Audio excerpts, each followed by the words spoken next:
With Phil stumbling drunkenly out of his bed, appearing in his head all the things he's wanting to be said. 90 minutes of Phil to Phil, with so much time to kill. He promised chill, but all he does instead is beg and shill. Streams online and straight away begins to whine, but all is fine as long as Shaz's benign and doesn't step out of line. His content's immature for all to endure like fresh manure, but I feel sure he ran straight to feeling so insecure.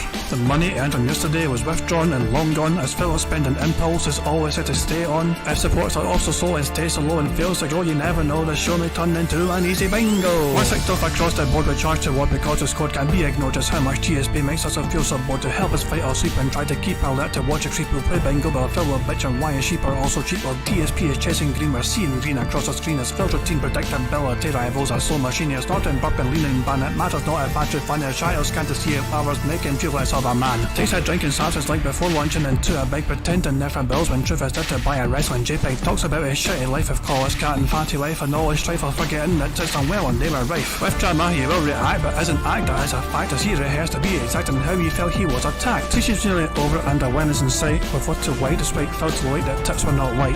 We'll say alright it is okay and now it's time for Phil to play, but first he'll say that tips will help from being off the other day. And with those words we win again. It's never if but always when the game is won. Thanks to that we made it to the very end.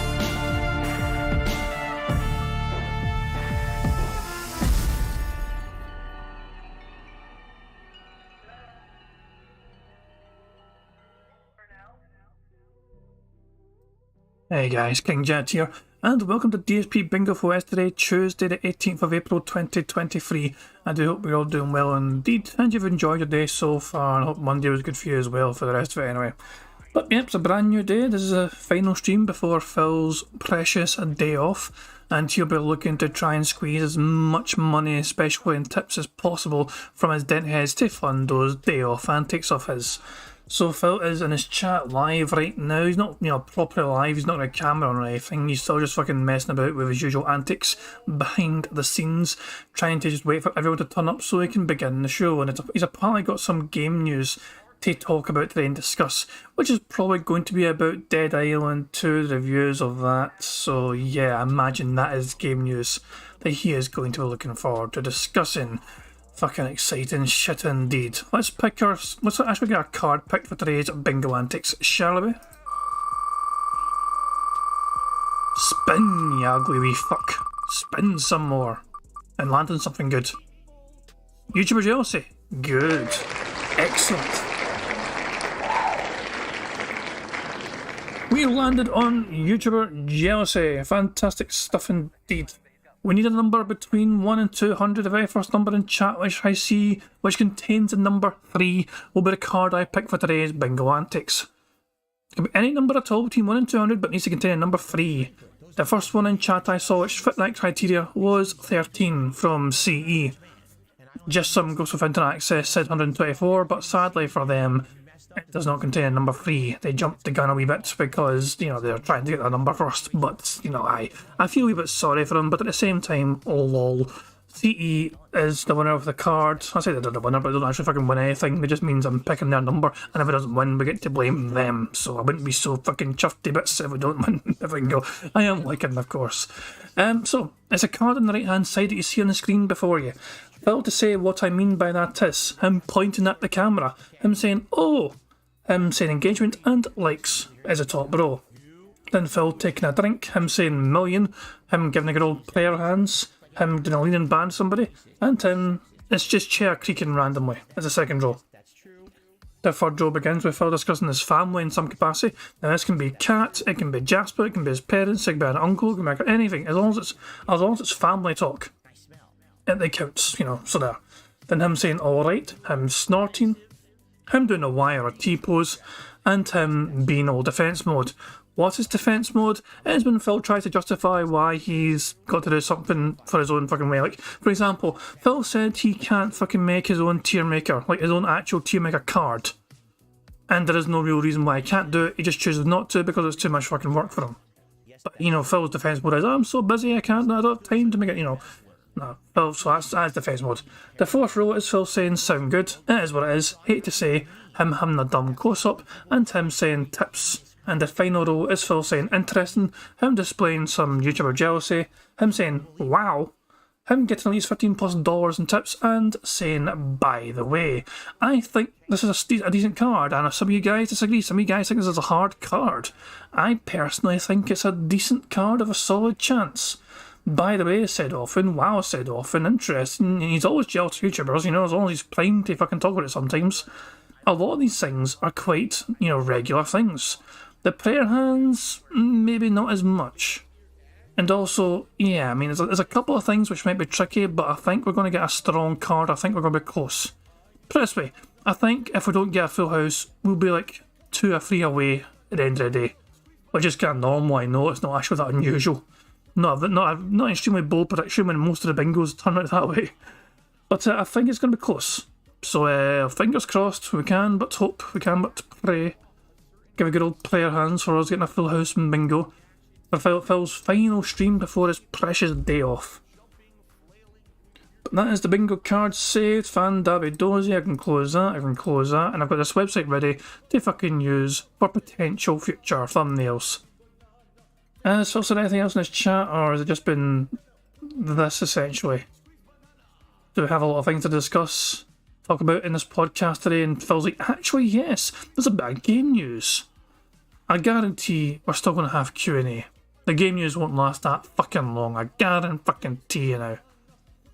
But yeah, let's get the bingo game all properly set up, and I'll talk you guys through some of the kind of other things we have about bingo. So in case people are new to bingo, I know most of you guys aren't new, I know, but in case anyone is new, first of all, welcome. Second of all, we have some ways to get free spaces on the bingo cards. First of all, if Phil snorts 25 times, that is a free space for the bingo card. If Phil burps 10 times, that too is a free space for a card. 100 likes on his stream, free space. 100 likes on our stream, on this very bingo stream here, is also a free space. So there's plenty of ways to get free spaces to help us get the full 25 out of 25 on the bingo card. And these things double up as well, so if Phil snorts 50 times, for example, that's another free space. And if he burps 20 times, that's another free space, and so on, and so on, and so on. You guys get the general idea. So fingers crossed, we can get the full house right before Phil's precious day off. You guys might be wondering how Phil did yesterday for his fucking dumbass, streams in general. And as you can see here on the screen before you, Phil barely got to $100 in Elden Ring. And in the day stream and the night stream, he got $53. So basically Phil hit half his daily goal, which would put him in a solid enough mood. That's an acceptable level of income for Phil, in one day. And so far, he has earned, I say that with great fucking exaggeration, $949 in tips.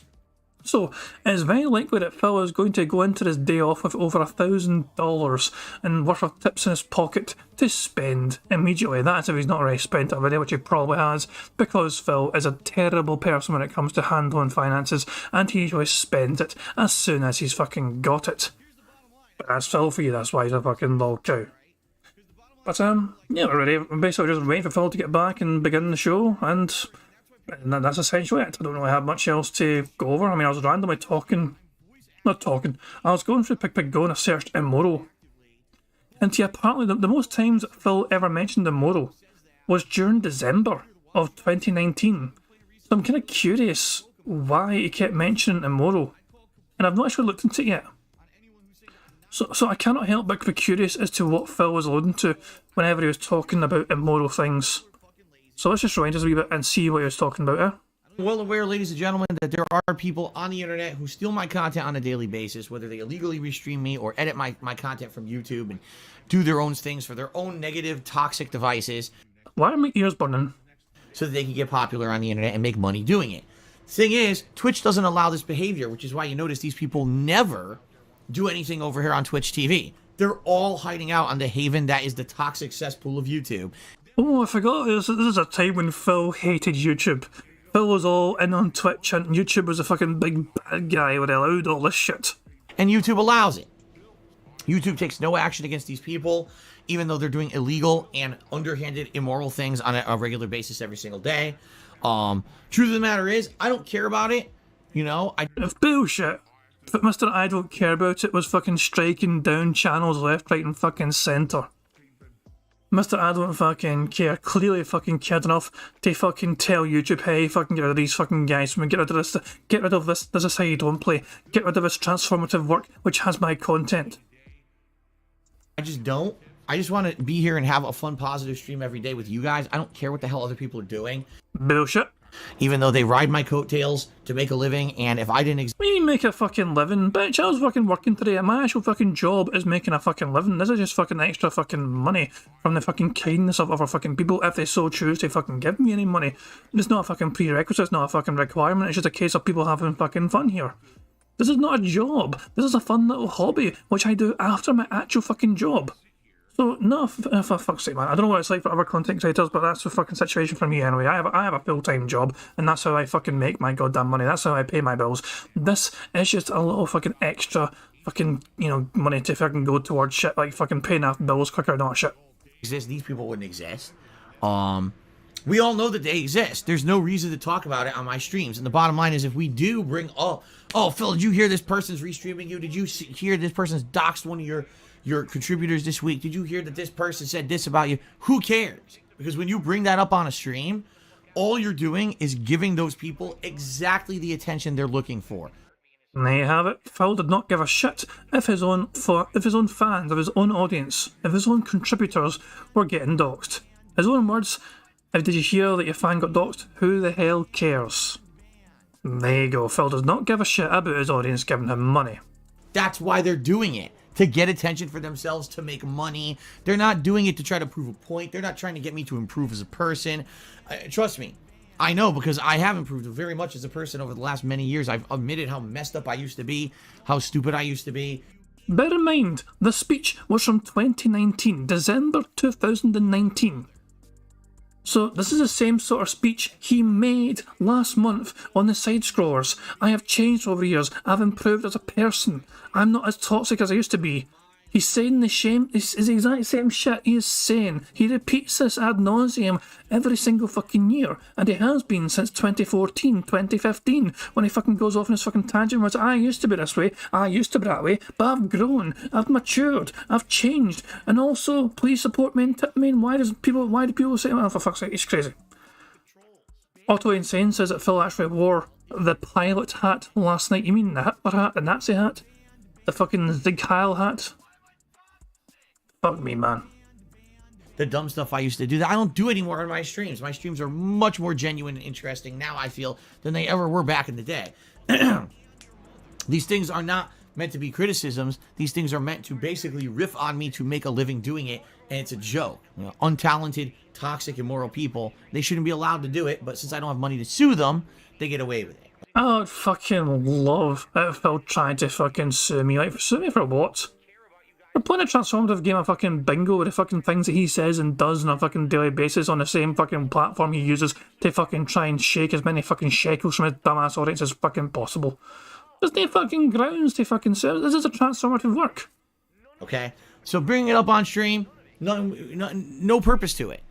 Doesn't help anything. Okay? So please understand it's against the rules to do so. You will be moderated appropriately if you start derailing the stream talking about these kind of people. Banned. Gone, bitch. Okay, Phil's gonna start any time fucking soon, so let's keep an eye on his chat and see what's happening. Let's go back over to the full screen so you guys can see the chat as well. Let's see what Phil's saying. As usual, Phil says, hello everyone, again. You know I said it earlier on. Randomly, hello everyone. Let's get a show started and all shit. So what's he saying? We'll be starting shortly. A good amount of stuff to talk about today on the podcast. Full gaming day today should be a fun way to finish the week for us. Imagine Phil trying to promise a fun week. That is unexpected. I don't think anyone predicted Phil to fucking say it was going to be a fun week. That's a real fucking bolt to the fucking blue, that. I'm stunned. I'm stunned that he's fucking anticipating a fun stream ahead. It never usually promises fucking fun, Jesus. I'm sad I've not had fun yet on a card. The bingo card has fun as a possibility. Added that a few days ago, but we have not had it actually be selected for us as of yet on the bingo, sadly. The card you see before you is a card we have for today's antics. What I mean by that is him pointing at the camera, him saying, oh, engagement and likes, him drinking, him saying million, him giving the prayer hands, leaning by somebody, and his chair creaking, him discussing his family, him saying alright, snorting, wire T-pose, and him being all defence mode, him saying sound good, it is what it is, hate to say, him having a dumb close-up and saying tips, and finally him saying interesting, him displaying YouTuber jealousy, him saying wow, him getting at least $15+ in tips, and him saying by the way. And as I fucking finish off the whole bingo card, Phil is about to begin the actual show right now because this is a dumbass little fucking pre-roll intro thing before the actual fucking intro begins. So, remember guys, please tag me in chat in case I miss anything on the card. I don't try and miss things on the card, I just do sometimes because I am a stupid bastard. Nothing I can do, dude. Bugged bingo mechanics and all that jazz. If I get 25 out of 25 in the card, one of you guys can actually fucking win a prize potentially. And, yeah, it'd be actually fucking nice to actually have somebody win the prize and actually have it with one of you guys being here live for it. Last time I spun the wheel, there was no claim for it, so it's going to charity.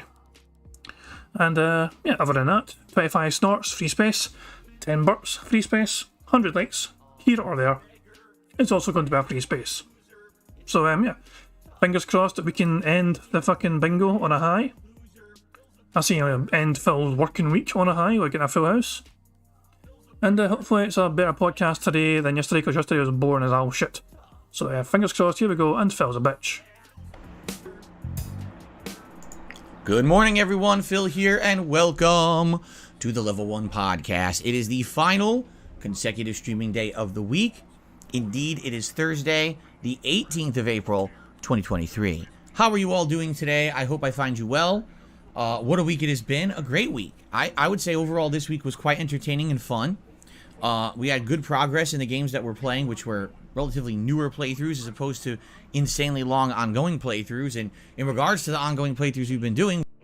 Did he just fucking say it was goddamn Thursday? A lot of you guys picked up on that as well. Good morning, everyone. Phil here, and welcome to the Level 1 Podcast. It is the final consecutive streaming day of the week.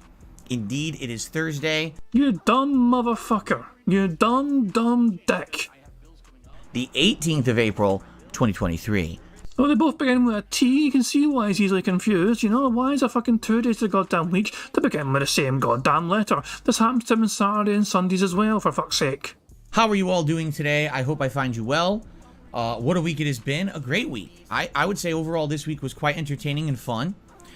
We had good progress in the games that we're playing, which were relatively newer playthroughs as opposed to insanely long ongoing playthroughs. And in regards to the ongoing playthroughs we've been doing, we wrapped one up with Like a Dragon Ishin. And I would say, you know, we're approaching the end game of Oblivion as well, although it may end up being an extended playthrough if people want to see the DLC, which we're kind of mulling over right now.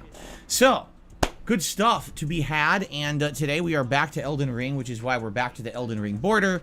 Hope that you've been liking the Elden Ring festivities that I have brought to the stream since we brought it back last week. So, this is the final day of the week, streaming for me, because tomorrow's my day off. And for the show today, we've got a good amount of stuff to discuss. Some interesting game news, some news we've been waiting for quite a bit, especially in regards to the current schedule and rotation of games that we're going to be playing. There's been a couple questions about, you know, what would I be playing in the next couple of weeks? Would there be a new game, possibly this Friday?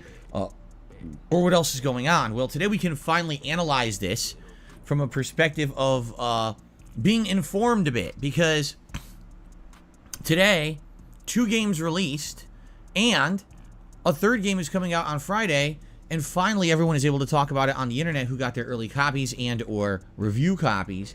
And I'd like to talk about these games because we've been mulling these over for the past couple of weeks. Would these be something that Phil would play or whatever? And we can finally come to a determination today on the Level 1 Podcast. So we're going to have a good amount of discussion about games today on the show. Outside of that, the other thing I would like to talk about is last night's Tier Maker stream over on DSP Reacts, which is my sister channel where I don't do gameplay or this podcast, but Goddamn Tier Maker. I saw some of that shit earlier on. I was on Revan stream earlier on and they covered the fucking Tier Maker. It was awful. It was awful. You want to see a fucking example of how Phil ended the Tier Maker and what he fucking listed some things as? Hold on, let's go to his channels, let's go to DSP Reacts. Shut the fuck up, Phil. even before you fucking begin, let's just shut the fuck up. So he didn't, I think he done 2 different tier makers, but he only done the best American fast food one. So, Phil's bingo, Phil's tier maker for a shit was 2 hours to fucking sort all this out, all these fucking things out, and you know, a huge chunk of them was on the never had list. Okay, here's how it ended. So Phil had like Chick-fil-A and Jersey Mike's as fucking S tier, and then it was like Bath. I mean, I don't even know what some of these fucking are. I've never heard of some of these because it's like fucking I'm not American. You know what I mean? A lot of these are American. This whole fucking premise is the best American fast food franchises, and even though some of these are global chains, not all of them are. Some of them are just American only. So there's a never had has had a huge bunch in there, as you can see, and he has Pizza Hut and Subway in D tier. Burger King somehow makes it to C tier despite the fucking legendary chicken sandwich. McDonald's is also C tier. Wendy's is in B tier. KFC is down in C tier. Domino's is in C tier. You got Five Guys in A tier along with fucking White Castle. Yeah. So as I said, I've never had a lot of these because obviously a lot of them are American, but I find it strange that McDonald's and it's just so far down. I'm so surprised that Pizza Hut's all the way down there. Why is Pizza Hut in D tier? Pizza Hut aren't actually that bad, but that's McDonald's as well, you know what I mean? They're a fucking global empire, practically. Jesus Christ, man, I know they're not the fucking best thing, but how do you define the best American fast food? This is the thing. Because some of these places are not actually fast food establishments. Some of these places actually fucking, you go in and you actually fucking, it's like a diner of sorts, you know what I mean? So it's bizarre. It's crazy how, it's a strange list anyway, and it's strange to see some of these things that are included. But what's the criteria for best? Is it for how swiftly and how fast they get the fast food out? The whole premise of fast food is you get it fucking fast. This is not meant to be fucking gourmet fucking dining here. McDonald's don't fucking offer gourmet dining. They're usually quite fast with what they fucking give to their customers. That is why they're fucking made it so far, because it's quick, cheap, and fast to eat. And yeah, I just thought it was kind of weird. For fucking Phil to fucking, I seen the McDonald's fucking rationale, put it that way, and I kind of disagreed with a lot of his sentiments there. And it was fucking every single fucking, I don't know if it's every single chain, but a lot of these chains had a back in the fucking day story. Phil was fucking talking about, back in the fucking day for things like Arby's and McDonald's, and back in, you talk about McDonald's like fucking people used to fucking come out to your fucking cars on rollerblades to fucking give you your food. It's like, is he fucking living in the fucking 1940s or some pish? It was a bizarre fucking video. 2 hours of this. 2 hours of this garbage. And he didn't even fucking go to, he's never even been to half of them. This fucking thing at the bottom here never had. He's never been to A&W, Bojangles, Cane's, Churches, Cookout, Culver's, Polo, Firehouse. I think that's what I'm saying. I said it on Raven Stream, but when you're doing a tier maker, and the tier maker you pick for your own content, you're going to fucking have to say to half of them almost that you can't fucking give an opinion, then it feels like a waste of a tier maker. The majority of them are in the never had. It's almost like 2 rows worth are in the fucking never had section, so it's like it's pretty much half of them are, you know, there's no answer to them. In fact, actually, it may be more than half. Was it 2, 4, 6, 8, 10, 12, 14, 16, 18, 20, 22, 24, 25, 26, 27, 30. 30 of them were in never had. Then you got 3 here, 1, 2, 3, 4, 5, 6, 7, 8, 9, 10, 11, 12, 13, 14, 14 here, 17, 18, 19, 20, 21, 22, 22. So, yeah. Basically, there's like almost half of the entire goddamn thing were never had. Which makes me feel like this is a fucking wasted fucking board, particularly for Phil, to fucking discuss, since he cannot even fucking give an opinion and fucking venture, you know, on almost half of them. He really should just make his own fucking tier maker if he fucking had it, or get someone else. Ask a denhead to fucking make one for him, so he can actually fucking include every single item on the fucking list or whatever. You know, I don't know. But he was desperate to talk about food. And as you can see, he got Phil 50p buckaroos. But instead, all kinds of other content, including a weekly show where I react to clips called DSP versus the Internet, reviews of various movies and television shows called DSP, what do I call that? DSP Reviews? DSP Reacts Reviews. I don't even remember what I called the show. That's pretty funny. And now a new series called DSP Ranks It, where it is a tier maker series where I rank. DSP wanks it? Did I mishear that? It sounded like DSP wanks it. Now a new series called DSP Ranks It. Oh, ranks it. He ranks it. I see. I just misheard there. I thought I said DSP wanks it. My bad. Where it is a tier maker series where I rank things, and we had started this as an experiment during my birthday marathon about a week and a half ago, and then I decided we would do a full stream of it last night. And I'd like to talk a little bit about that and get your feedback on it, okay? And Jasper Kitty is also here, and he would like to say something. Jasper, what would you like to say? Jasper Kitty? Jasper, what is it? Shut up, bitch! What is it, buddy? Say something to the audience. Speak to Shut the mic. your hole. He's only talked once ever. Only once. Why do you only talk once? Shut on camera? the But fuck then you talk to me all day long outside of the office. He clams up. Maybe he's camera shy. Right? Maybe that's what it is. Do you think Jasper is camera shy? Are you camera shy, Jasper? Answer me. Say something. Shut the fuck up, you Talk to me. Anyway. Jasper, yes, once again can join us today for Elden Ring if he so chooses, as my wife is at work. So, there you go. I guess, what should we do? What order should we cover things today? Shall we, How about I go to 1.25 speed already, just so we can try and get through this god-awful fucking boring shit. This is this fucking podcast. That is awful.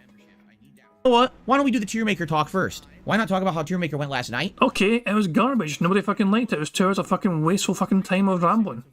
So we can kind of discuss the future of that. Then we'll talk about the schedule for the week. And then we'll talk about the game news, the 3 new games that are coming out. All right? So here we go. Jasper, what did you think of tier maker last night? You saw the stream, right? So when I was doing the tier maker stream last night on DSP Reacts, my wife was watching downstairs, and Jasper was there with her watching. Say it with me, everybody. Nobody cares! So they saw the fast food franchise rankings. My wife loved it. She thought it was a great stream. She really enjoyed it. So I don't know about you guys. How many of you actually saw it last night? I'm curious. For the 200 plus people who were here this morning, how many people saw the tier maker stream last night? The attendance was good.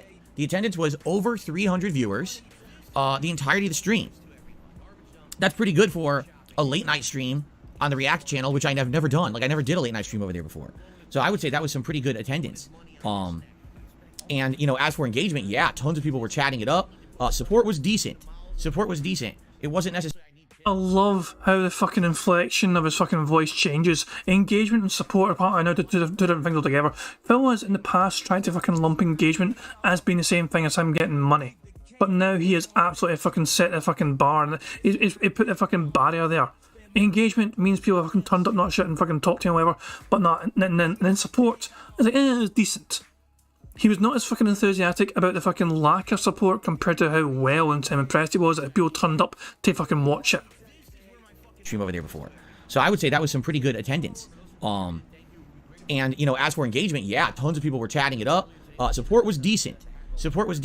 It wasn't necessarily a insanely huge, oh my god, blowing everyone away with support kind of stream. Which is not fucking anyone's fucking business either. Why the fuck do you need to fucking tell your audience you guys weren't as fucking generous towards me as you fucking could have been?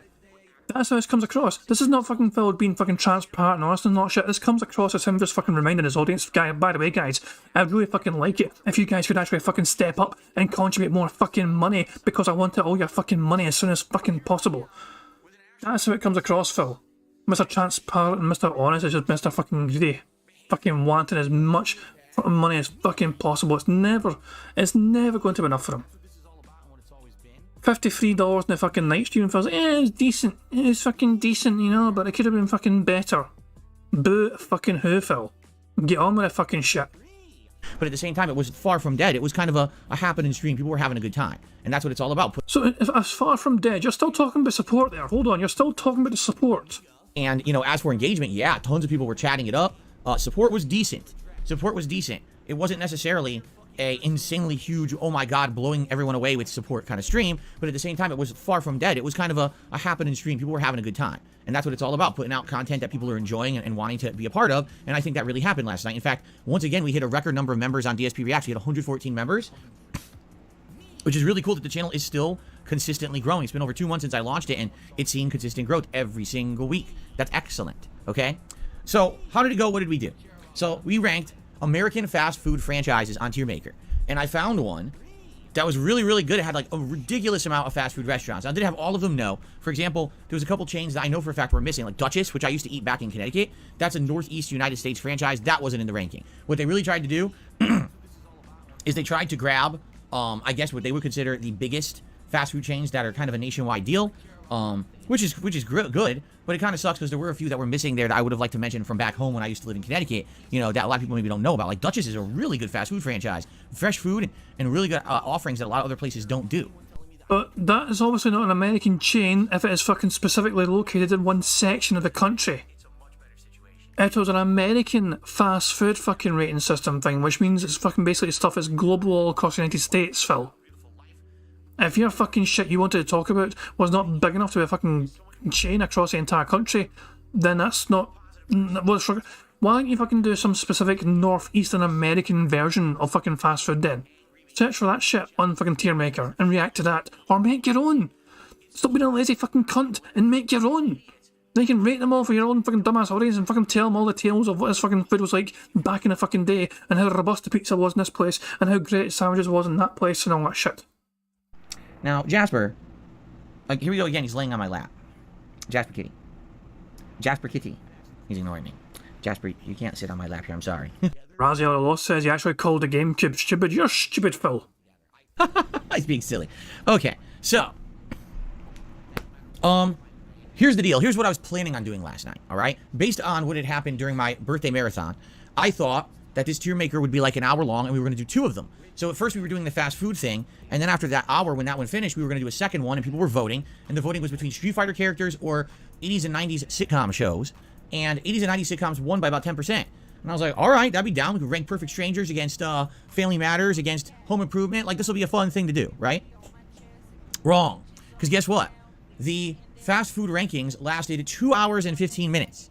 Yes, it took that long to rank all of the American fast food chains. It was very, very, very comprehensive, I think is the word for it. A lot of these fast food chains, I had stories behind them to let you know what my personal experience was with each one and why I was ranking them the way that I did. Dear so-and-so, I once ate food in this place. The end. Bigfoot, I have stories. Fuck you and your fucking dumbass boring fucking stories. One time I went to this fucking place and ate some fucking food, then I fucking left. The end. This is really 1.25 speed, did you know? Yes. Sometimes it was elaborate about the food there. Sometimes there was a particular situation or story that I had. Sadly, there was quite a few that I did not try. And if you never had it, you can't rank it. So a lot of them, I think like a dozen of them or more, ended up being in that, oh, never had them category. But it was interesting because as I was telling my stories and experiences, more people would chime in the chat, and sometimes we'd have a back and forth, or sometimes someone would have something to add about something, which was very interesting. Hold on. I need to see if there's a potential thumbnail. As more people would chime in the chat. Because this dumbass shit he does with his fucking eye, where he's like fucking like trying to fucking secure this fucking alien skin onto his dumbass face. And sometimes we'd have back and forth. Jesus Christ. Oh my fucking god. Okay, hold on. This is potential thumbnail material right here. Give me a second. I'm sorry, but give me a second. Hold on. Well, his shirt isn't actually blended in perfectly. This actually might be a good thumbnail. In terms of, like, it might be a good crop out if you're trying to move the background.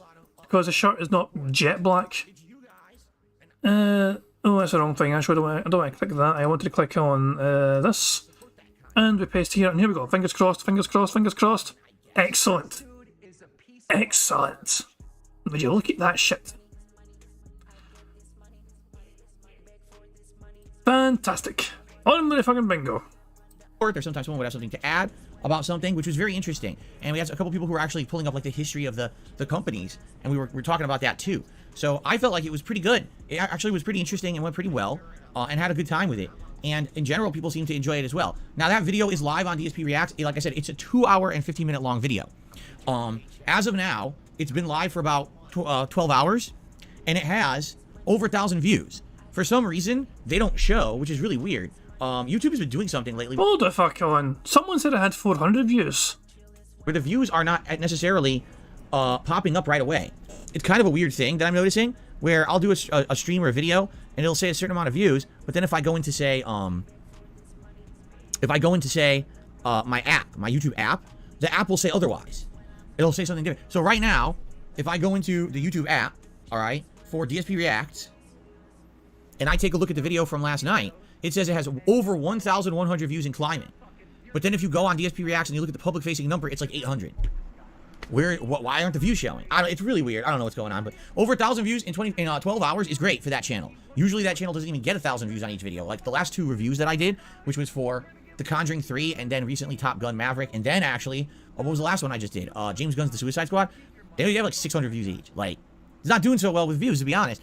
Well, that's because you're fucking reviewing ancient fucking movies, Phil, you fucking dumb dick. I mean, what the fuck did you fucking expect? You're not fucking reviewing the fucking hot fucking topic media right now and fucking entertainment. No, you chose to review old-ass fucking movies. And you expected fucking people to fucking be interested in that shit. But this one is doing pretty good. I think people like the fact that it was long form, it was detailed, it was enjoyable. Now, if you don't know how Tier Maker works, anyone can make a Tier Maker list. And I guess what happens is if you make one, it's public usable, and people who use it can rate it, and the higher ratings it shows, then it shows up there more often so more people can use it.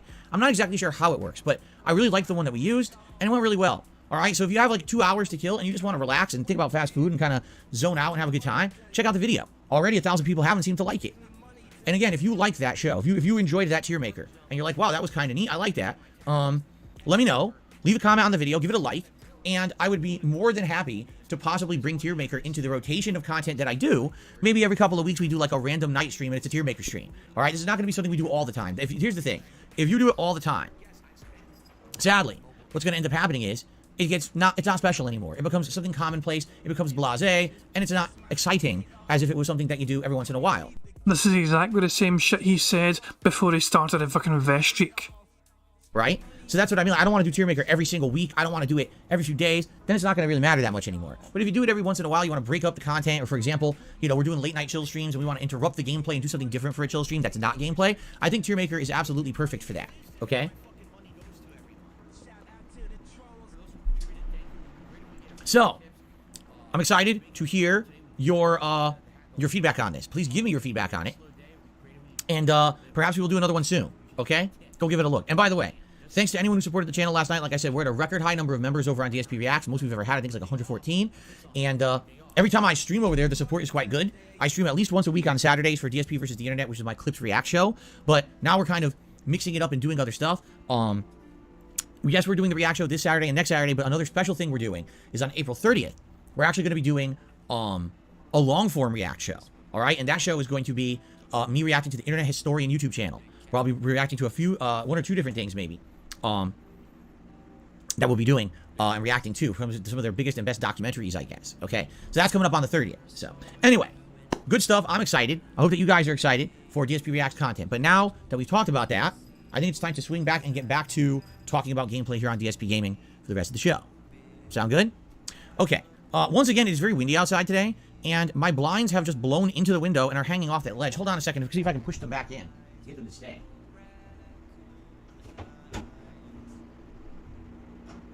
Stay. Okay. It's annoying. The blinds are flapping all over the place. Okay. So let's talk. Let's talk about the schedule for the week, and then let's talk about new games coming out and my thoughts on them. Because today we have information on 3 different games: Minecraft Legends, the Disney racing game. Crap. Why am I having a brain fart? It's called Disney Speedstorm, and Dead Island 2. We can talk about all 3 of them today because now there's information about them all over the internet and we can fully discuss them. Okay? Cool. So first of all, let's talk schedule. Today, we return to Elden Ring right after the podcast ends. We are at the end of the Academy. In fact, we're at the boss fight with Renala at the very tail end, like the last 2 minutes of the stream yesterday. I made a run and tried Renala. And I'm not kidding you, I was this close to beating her. I basically made one fatal flaw at the end. I would have one-shotted her if I didn't make an epic mistake at the end, where I just tried to basically get a little bit desperate and Hail Mary some magic. This time around, I think I'm going to do better, and I think we're going to probably beat her relatively quickly, in which case, then we got to determine what do you guys want to see me do next in the game. Do you want me to move on to another major region? Do you think that there's areas where I should still go to get items that'll be critical to my build? For example, I know for a fact there is a magical side quest dungeon in the upper left-hand, like northwestern corner of the Lakes of Liurnia. It's completely optional, but it's challenging and fun and interesting, and I'm curious if I should do it or not, because if I do it, there might be good magical items and spells and things there that I need for the rest of the game, but I don't know. Should I skip that instead? You guys know better than me where the best items are in the game right now, okay? So that's the question, is what should I do next after we beat the Academy? We have many options, and I'm going to take your feedback in, and based on what you guys are saying and thinking, that's what we're going to do today, okay? Fair enough. I'm excited. I'm really enjoying this magic run. We're now about 10 hours in. I'm telling you, I'm having a great time with this one, especially because I know a lot about the dungeons and everything. It's been pretty fun, okay? Tonight on the late stream, 6:45 p.m. Pacific time, it's more gameplay. It is Oblivion. And tonight, we're going to try to figure out, can we figure out how to resume the Mages Guild questline? Because I was looking at the achievements the other day, and essentially the only achievements left in the game are Mages Guild and main story. And I'm like, okay, well, Mages Guild just stopped abruptly and never picked back up. So I'm wondering, how do we resume the Mages Guild? Like, I want to continue with the Mages Guild, but I don't know how to do it. So maybe today together we can figure that out and try to resume it, because I really was enjoying that, and then all of a sudden it just ended. So hopefully there is something that will trigger it to come back, okay? And then talking about continuing on with Oblivion. I told you guys this last time, and I'm going to stick to my guns here. Oblivion's been...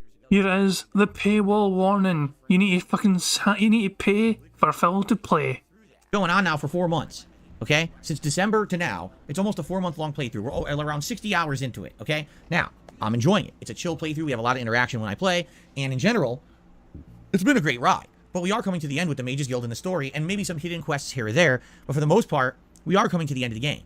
So the question is, do I do more content by buying the DLC, which is, I guess, called the Shivering Isles, and everyone seems to be of the impression that the Shivering Isles DLC is, like, super duper good, okay? And I'm down for that, but only if people are going to commit to actually showing up, engaging, and supporting with the Oblivion streams. And the reason I say that is, I did notice a distinct drop-off in the last 2-3 weeks, but that whenever I play Oblivion, there's less people, there's less engagement, and there's less support. And because of that, I'm debating, is it now the natural time that maybe we should move on from Oblivion? It's now been almost 4 freaking months that I've been playing this as a chill stream.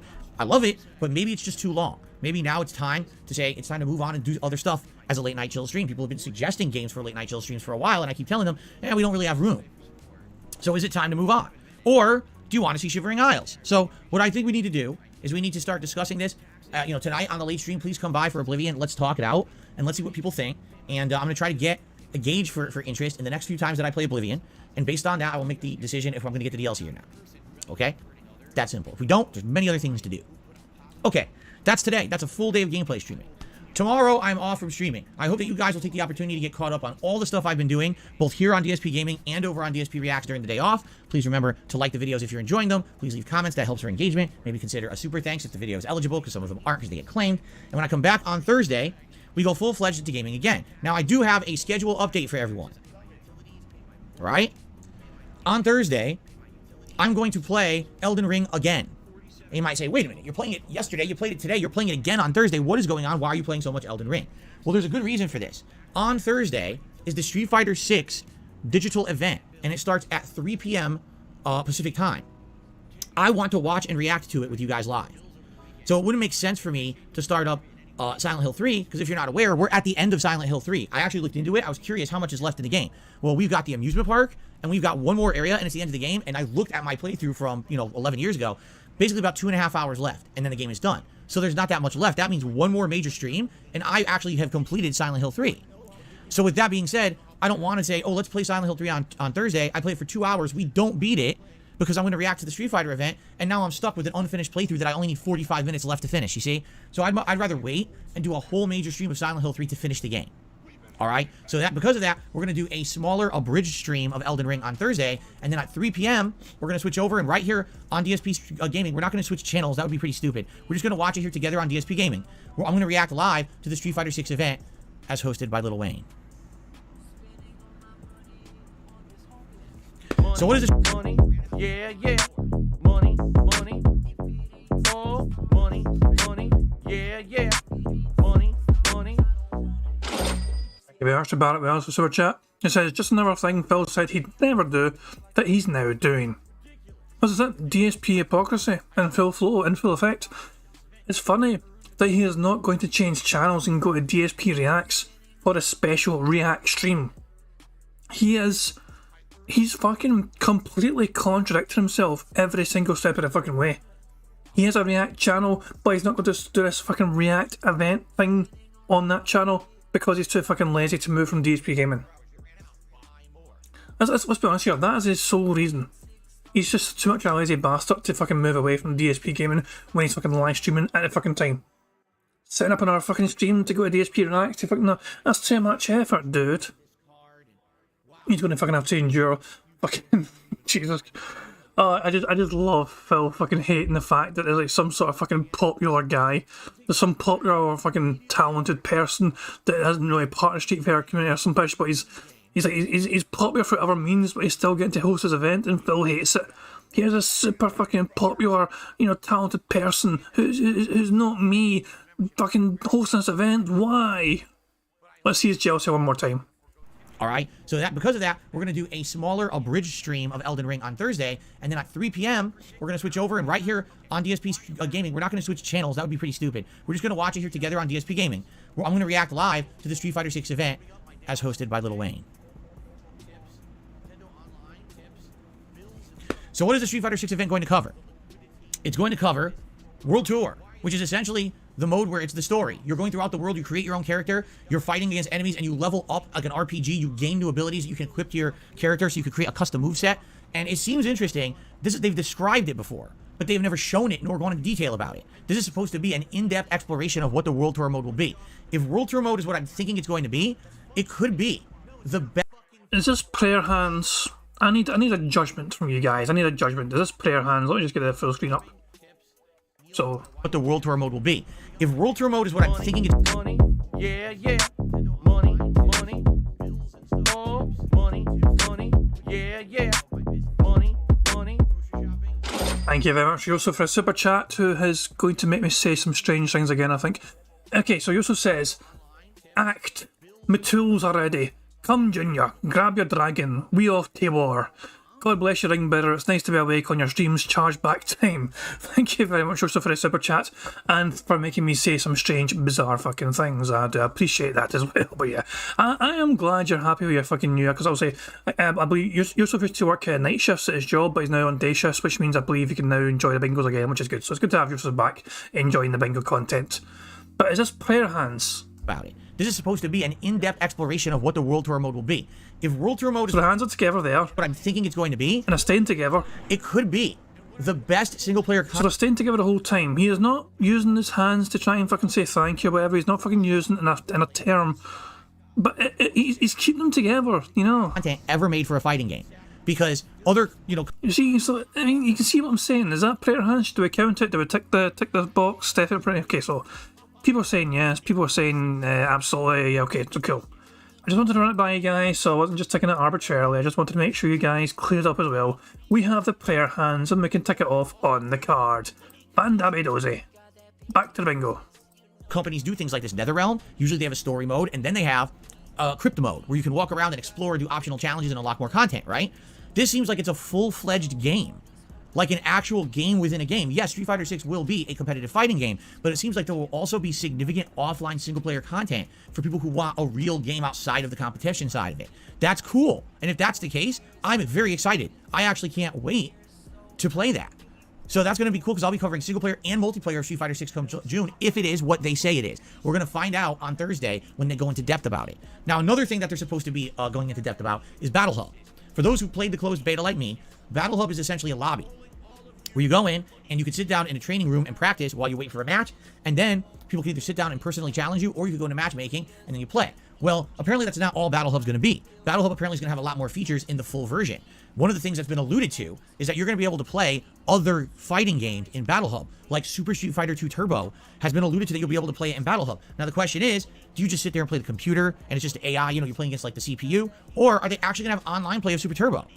I don't think they're going to have online play of Super Turbo. I'm just being honest. I'm trying to, temper my expectations here. But can you imagine if they have online Super Turbo in Street Fighter 6? That could reinvigorate the Super Turbo community. Shut the fuck up, you desperate little fucking bitch.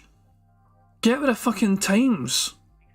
What possible fucking reason would they fucking have to try and incorporate that shit into the fucking game?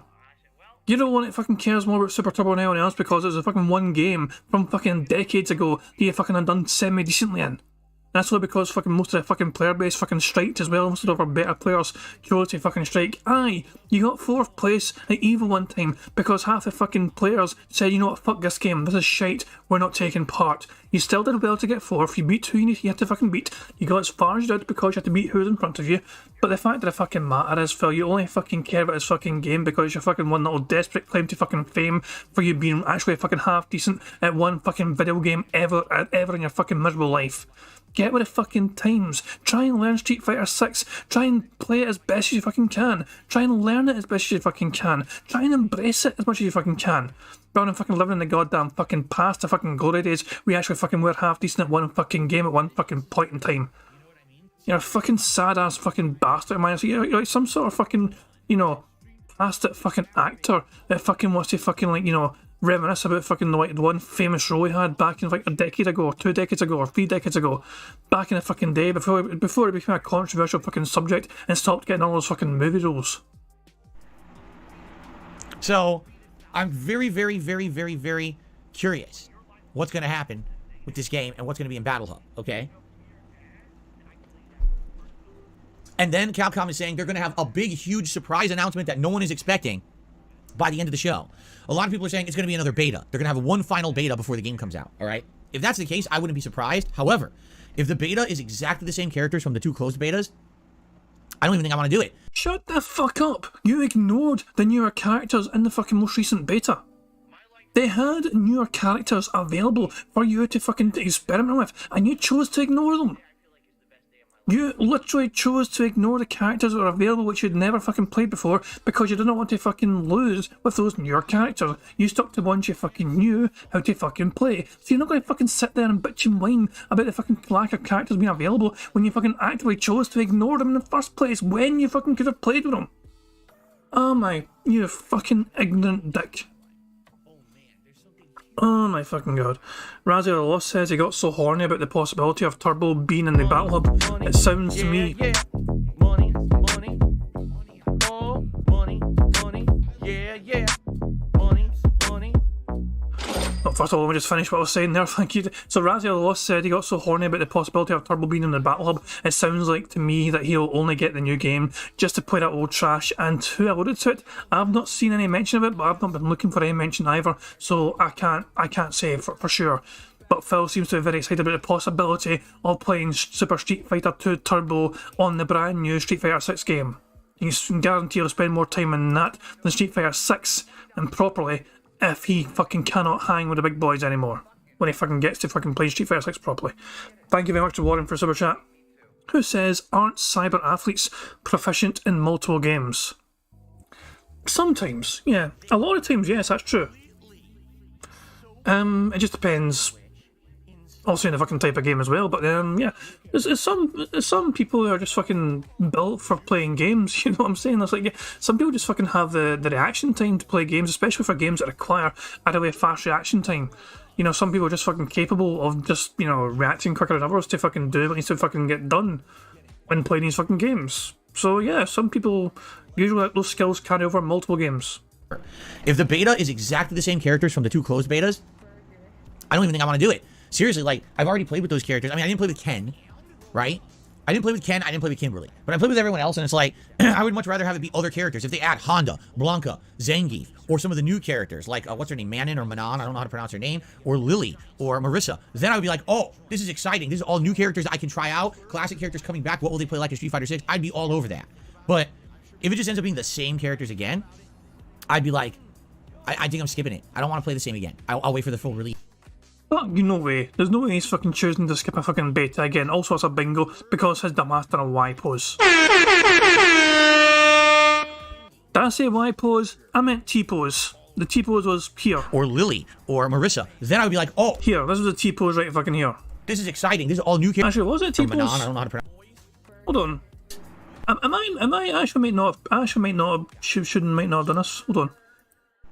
I don't even think I want to do it. Seriously, like, I've already played with those characters. I mean, I didn't play with... Because, I mean, I could have sworn I did a fucking Y pose and I just And then Capcom is saying they're going to have a big, huge surprise announcement that no one is expecting by the end of the show. Well, he's saying live pose and it's A lot of people are T-pose. saying it's going to be another beta. They're going to have one final beta before the game comes out, all right? If that's the case, I wouldn't be surprised. However, if the beta is exactly the same characters from the 2 closed betas, I don't even think I want to do it. Seriously, like, I've already played with those characters. I mean, I didn't play with Ken, right? I didn't play with Ken, I didn't play with Kimberly. But I played with everyone else, and it's like, I would much rather have it be other characters. If they add Honda, Blanca, Zangief, or some of the new characters, like, what's her name, Manon or Manon, I don't know how to pronounce her name, or Lily, or Marissa, then I would be like, oh, this is exciting. This is all new characters I can try out. Classic characters coming back. What will they play like in Street Fighter 6? I'd be all over that. But if it just ends up being the... I guess that's not really a T-pose. I guess you're right, and that says, okay, that's not really a proper T-pose. I'm going to cancel that. I'll cancel that. That's not, we're not counting that. Same characters again, I'd be like, I think I'm skipping it. I don't want to play the same again. I'll wait for the full release in June. So, so let's see what happens on Thursday. Thursday, we'll have a level 1 podcast covering my day off, then 2 hours of Elden Ring. Then we'll switch over and we'll do a live react to the Capcom Street Fighter 6 event. And that's the first stream, okay? The late stream on Thursday will be the premiere of Final Fantasy Pixel Remaster Collection. And you guys have been voting all week long on what game you want to see me play. Let's take another look at that poll, because I get the feeling whatever the poll results are right now are going to end up being the final result. They're probably not going to change at this point because that poll's now been running for many days. Okay, so here we go. Scrolling all the way down here. The final poll results are as follows. You ready? With 796 votes cast, so just under 800 people voted. Thank you to those who did. Final Fantasy 1 has 42% of the vote. Final Fantasy 2 has 6% of the vote. Final Fantasy 3 has 7% of the vote. And Final Fantasy 5 has 45% of the vote. Meaning, ladies and gentlemen, starting on Thursday night, it is the premiere of my first ever playthrough, Final Fantasy V Pixel Remaster, right here on DSP Gaming. I'm excited for this. I actually really like Final Fantasy V as a game. I like the graphics. I like the gameplay mechanics. I love the music. The one thing that I feel is weak is the story. I think the story is a little cliche, especially compared to 4 and 6, which have these really unique, interesting stories. I do feel like the story of 5 is kind of, but still, I'm excited for this. A first-time run of a classic Final Fantasy game. Okay? So what I'm going to do, actually, I'm going to delete the poll. And the reason I'm deleting it is because I don't want people to complain and be like, oh, the poll changed overnight. We're gonna stick with it. It's going to be Final Fantasy V. Can you not just fucking, like, end the poll? Why do you need to fucking delete the goddamn thing? Just end it. Can you not close it whenever you fucking want to? Premiering on Thursday night. Okay? That's exciting. So that's going to be the split between Oblivion and Final Fantasy V as the late night chill streams moving forward. Hope that sounds good. Okay? Okay. Very cool. Now, what's going to happen for the rest of the week? Well, Friday there's going to be double gameplay streams. Saturday is going to be DSP versus the Internet on DSP Reacts, my weekly Clips React show, and some gameplay. Sunday, Monday, Tuesday will all be full gameplay days. All right? Now, what am I going to be playing? Well, I'll definitely be continuing with Elden Ring, and the night streams are definitely going to be Final Fantasy V and Oblivion. But what about the other daytime stream? Because I need to finish Silent Hill 3, correct? So I will finish Silent Hill 3 over the next week with one major stream. But outside of that, the question is, what other playthrough will I be doing? Well, the first thing we should do is look at the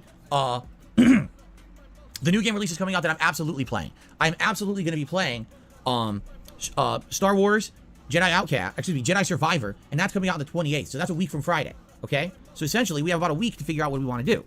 There's another game coming out, and this is a Game Pass game, which I'm going to give it at least one shot to see if I like it or not.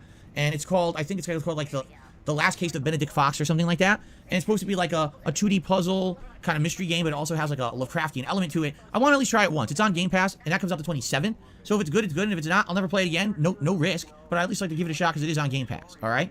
So those two are a given. But what else am I going to be playing? Well, let's talk. Because 2 games have released today, and another game is releasing on Friday, and we finally have information about all of these games. The first game that comes out today is called Minecraft Legends, and this is a Game Pass game, okay? It's set in the world of Minecraft. It looks like Minecraft. However, it does not play like Minecraft. I looked into this. In Minecraft Legends, you control the hero. Yeah, that sounds pretty generic, because it is. Essentially, your character is an omnipotent character that controls everything else in the universe. You recruit the denizens of Minecraft, including both friendly creatures as well as characters that were enemies in the original Minecraft, like creepers and stuff like that, and they're all going to be your troops. You then use RPG elements to order and control the troops to do things, as the Minecraft world is being invaded by pig-like enemies. I forget what they're called. They're called like piglins or something like that, like a cross between goblins and pigs. So you have to basically defend the Minecraft world from an invading army of enemies, and you use these RPG elements to do it. Okay? Now you might say, well, Is that the whole game? Well, yes and no. It's a single-player game, but also you can play it with friends up to 3 or up to 4 more. So basically, it's a 4-player co-op game, and they even said if you play it with friends, the game's much easier. They don't increase the difficulty when friends join. So if you play it solo, it's kind of challenging. If you team up with friends, then it's much easier. Only Phil had friends, eh? Too bad. Okay? But in addition to that, there's also going to be challenge mode. So not only is there a story to play through, but there's optional challenges and things for achievements that you can do after the fact. So, does it sound interesting? You know what it sounds like? A Game Pass game. It sounds like a game that you probably wouldn't want to drop much money on, but if it's on Game Pass and if you're looking for some time to kill, you might want to give it a shot. I think it's like $40 if you buy it outright, but right now it's on Game Pass and you can play it immediately. All right? Does this sound like something that I'm interested in playing and adding to the rotation? No. It honestly doesn't sound too interesting to me. It sounds like yet another Minecraft spinoff. You know, they've done a bunch of these where they try to take the Minecraft universe and they use it as an engine to form another game out of it. It doesn't seem very interesting to me. And it's probably something if I played it, I'd play it once or twice and I'd be like, meh, and get bored. It is a strategy type RPG where you're controlling these troops, you're micromanaging what they're doing. It's like, meh. Again, I don't know if that really is going to translate well into a stream, okay?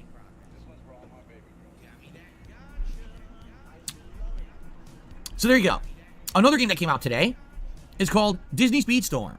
Interestingly enough, I think what Disney game devs have done is they've been looking at the landscape, and they've been looking at one of the biggest games of the last decade that has been sold, resold, expanded upon, and resold again, and made ridiculous amounts of money, and that game is called Mario Kart. Mario Kart 8 in particular, correct? I mean, Mario Kart 8 originally came out for the Wii U. I mean, that's because it's one of the most popular fucking franchises possible. Like, when you think of fucking fantastically fun multiplayer racing games, you don't think of like Crash Team Racing, even though Crash Team Racing was alright. You don't think of... No, Mario Kart is the fucking one big one out there. That's... Yeah, so Sony's going to try and fucking copy this, essentially, or Sega's going to... Whatever, fucking... Big fucking deal, Phil. It's like... I don't know. Is Phil just thinking that it's going to be easy to just copy the Mario Kart formula? I don't know, man. It's fucking weird to me. Then they resold it for the Switch. Now they're currently in the midst of selling Season Pass DLCs with tons of new maps and content, and it's making a lot of money. Money! No wonder it's got Phil's attention. So I think what they've decided to do is they want to make a game similar to Mario Kart, but it has Disney properties and franchises in it. So the game released today called Disney Speedstorm. Now it's early access. What that means is the only way you can play it is to buy it. You can't get it for free or anything yet, because the weird thing about it is it's a free-to-play game. Do you remember Disney Dreamlight Valley last year? It's the same. All it really does, all right? Whoa, that was weird. That was not me. That was on Phil's end. Play game. Do you remember Disney Dreamlight Valley last year? It's the same. All it really... Yeah, Phil's internet must have fuck off for one fucking brief little bit. Yeah, but yeah, and there's nothing we can do. Hopefully nothing happened in between the blip there for us to pick on the card. Yeah, Warren did say his internet was acting up, so there we go, we've caught up to that point in time. We're behind Phil by about 14-15 minutes. Actually, I'm going to go 1.5 speed. Let's speed this bastard up and go 1.5. Really does. All right. Oh, my internet dropped out and came right back. Just so you guys know. My internet dropped out and came right back. So I got a little bit of a blip in the lines there, guys. But we should be fine now. If you refresh, the stream should be okay. I noticed that you guys were talking about it. I looked over and I noticed it. It dropped out and came back. So apologies for that, guys. Don't know what happened there. Sorry about that. But I should be back now. It just went boop, boop, just like that. Okay, ready to continue? Yes, I'm back. Okay, so the game has 3 versions. A standard edition for $30. A deluxe founders pack for $50. And get this, an ultimate founders pack for $70. All right? What do they come with? Well, more skins, more cars, basically. It's essentially it's the Mario Kart formula. You're going to start off with a base amount of cars and tracks, and there's online multiplayer. That's essentially the core aspect of the game is the online multiplayer, okay? And then if you spend more money, you unlock more. If you spend more money, you unlock more. Eventually what's going to happen is the game's going to be free to play, but it's going to have microtransactions, okay, when it does come out fully. Now, when does it come out fully? Don't know. Doesn't actually have a release date. Much like Disney Dreamlight Valley. Are you guys aware? Disney Dreamlight Valley's almost been out for a year now, only in early access, and it's still not out fully. You can't just get it and play it yet. Robert's saying there, so Probert just finished editing the bitrate video on his lunch break. He should have it on his channel tonight or tomorrow. So it's a good video to look forward to. Prophet breaking down why Phil trying to, up his fucking bitrate. Remember Phil fucking tried to say before, oh, I'm streaming at a higher quality, it's like 12,000. Prophet's going to break down why that is nonsensical garbage and gibberish from Phil, and why he's just being dumb. You either have to have Game Pass or buy the game. So, how does it look? Well, I watched the big promotional trailer this morning, and I'll be honest, it doesn't look very good. It doesn't. It looks like the game is 1,000,000% trying to bite off Mario Kart. I mean, is it interesting that there's Disney properties in it? Yeah, but just simply taking a Disney humanoid character, slapping a race suit on them, and tossing them in a car, it's not interesting. It's just not. I don't really think this game is going to have much traction. Unlike Disney Dreamlight Valley, which is much like an Animal Crossing game. And those games can have legs because the more you play them, the more addicting they get. I don't really foresee this one having that kind of appeal. I could be completely wrong. But taking a look at it, I'm like, this is something you would play on a weekend for a couple days. And once you see all the tracks and you play with certain characters, you're like, are you really going to play? Do you really want to do a hardcore Donald Duck racing aficionado and master all the circuits with Goofy? You know what I mean? Like, I don't see that happening. Maybe when it goes free to play, if it comes out in the summertime when there's nothing else going on, a lot of people will play it. A lot of these games get popularity when these games come out during a dead time of year and it's a free-to-play game. But from what I'm seeing, it just doesn't look great. Now, I was actually even offered by a viewer. I was offered the game. Like someone said, hey, I will buy it for you. I'll spend $30 and buy it, and then you can play it in your streams for variety. And I'm going to be honest, I don't think I'm even going to take them up on that. I think I'd rather say I don't think the game deserves $30 at this point. It doesn't look like nearly a finished game. It looks like an early, an early take on a Mario Kart kind of spin-off, rip-off game, spin-off, rip-off, whatever you want to call it. Maybe I'm wrong again. Maybe this game will have some things to differentiate it, and it'll end up being a good game in its own right. But I'm just not really seeing it, So maybe in the summer or the fall, this will come out free to play, and then a lot of people will jump on it. And if that's the case, maybe then I would try it because it's free. But I just don't, in my good conscience, I wouldn't even accept $30 from someone to buy that game and play it at this point. I just don't think it deserves it. So I'm not gonna waste someone else's money to play a couple streams of it and be like, meh. So I will wait. Apparently, Phil's internet has dropped again. This is not for now, but we're going to see this happening in like 15 minutes time or so. But Phil's in his chat saying, internet dropped again, but is already back, so just refresh or be patient. He is fucking, making sure his fucking chat are not going to fucking revolt and freak the fuck out. And when it does come out for free, I will probably try it then. But I am not going to be playing it now. I'm going to skip it. All right? So, Minecraft Legends, it's a skip. Disney Speed Run, it's a skip. That's a good point, Prophet. Turn the bitrate down, dumbass. Prophet's right, to be fair, you know what I mean? That's what I'm saying. Phil does not need to be fucking doing his stream at fucking 12,000 or, kilobytes per fucking second or whatever. It's unnecessary. It's wasted, essentially. And yeah, no wonder he's fucking, having issues. He had no issues with shit, really, before he did that fucking shit. So, yeah, it's just... yeah. Phil is his own worst enemy. This is what I'm saying. We've said this for a long fucking time. He is and will always be his own worst enemy. All right? But what about the other big game Friday? The 21st of April is the release. That was not me. That was Phil again. It's a skip. All right? But what about the other big game Friday? The 21st of April is the release. Finally, after 10 years. Yes, 10 years in development hell.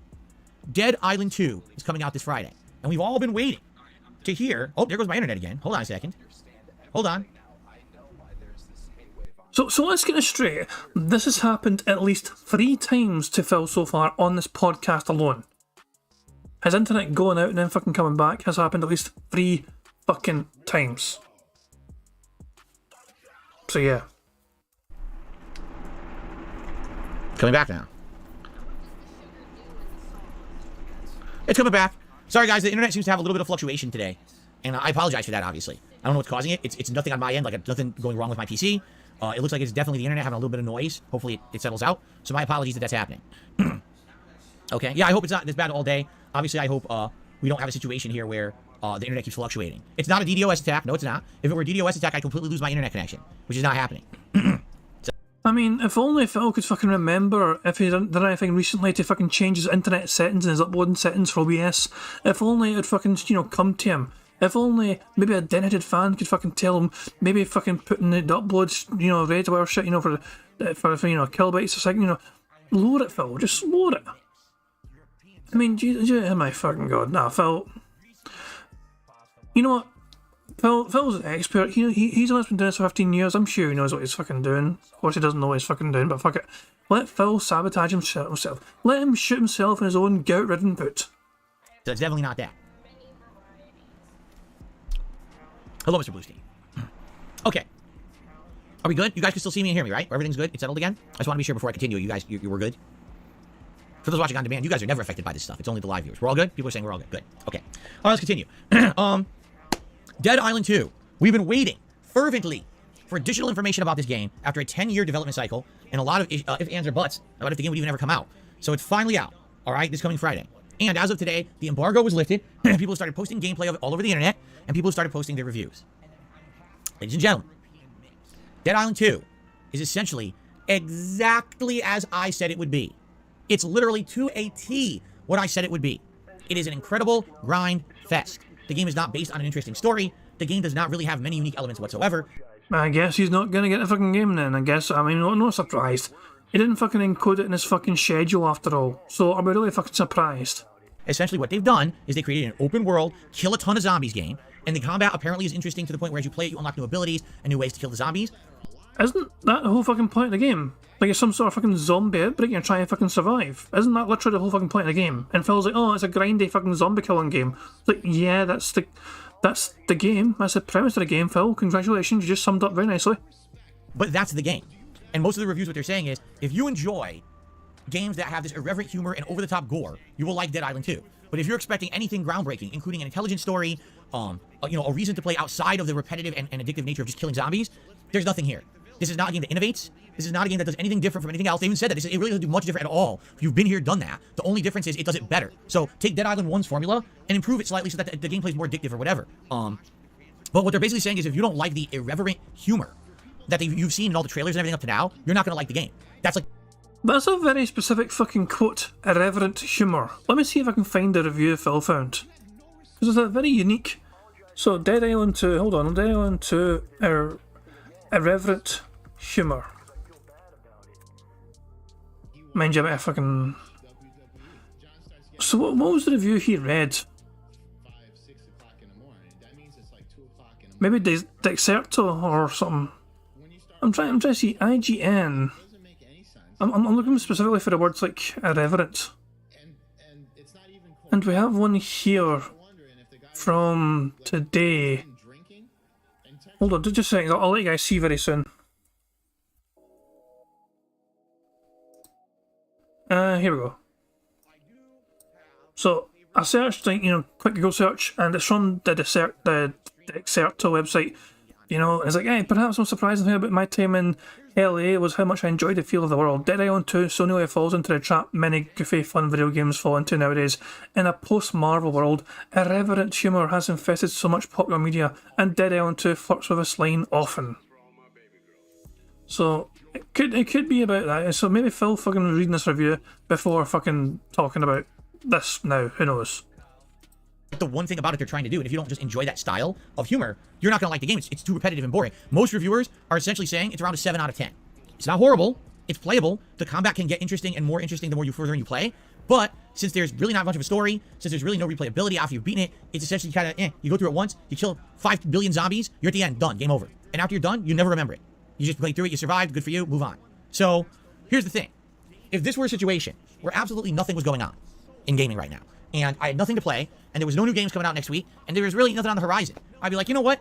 Maybe this will be an interesting 20-hour run. Maybe I'll get it, and we'll play it, because think about it. If my streams are 3 hours each, you figure 8-9 streams tops, so maybe 2-3 weeks to play this game. And yes, maybe we get repetitive, but maybe making those streams interactive and fun with the audience, having conversation or whatever, could have made it a lot better or more interesting. Admittedly, I don't really think that killing zombies over and over and over with literally nothing else to do in the game is going to be very interesting. But for me, you just listen to what people are saying about it. I was like, that's exactly what I figured it was going to be. Like, what did you think Dead Island 2 was going to be? Something groundbreaking or innovative? Do you really think that a lot of effort went into something like a story? They don't care. They just, here, it's an island, there's 5 zillion zombies, you go through, you kill them all, you loot, you go through, you kill them all, you loot. That's what Dead Island 1 was. The difference was Dead Island 1 was innovative because it was a really awesome co-op game.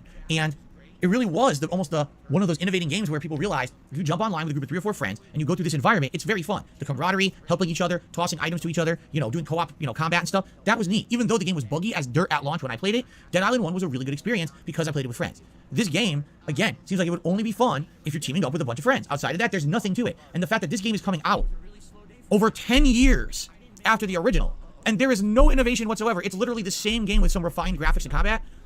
What the heck? If you're looking for a time killer game to mess around with your buds, go for it. But outside of that, this is not anything that someone like me would be interested in. First of all, as you guys know, I don't do co-op playthroughs anymore. Those things are things. Last one I did was 2014. I think, okay, I take that back. I think I played Destiny 2. So that was 2016? I don't do that content at all anymore. It's a thing of the past. I'm a solo player. So what excitement and what kind of entertainment factor are we going to get out of me buying this game and then just repetitively... There's something quite humorous about him calling himself a solo player since 2016, which is when that incident happened on May the 1st. May the 1st, 2016, Phil was indeed one of the world's most famous solo players for all the wrong reasons. Killing zombies for 3 hours every time. And that's it. There's nothing else to it, It's going to be, what, I hate to say it, sounds to me like it would actually be worse than Dying Light 2. Hey, we have a fucking bingo because it said hate to say. That's the first bingo of the stream because Phil said hate to say.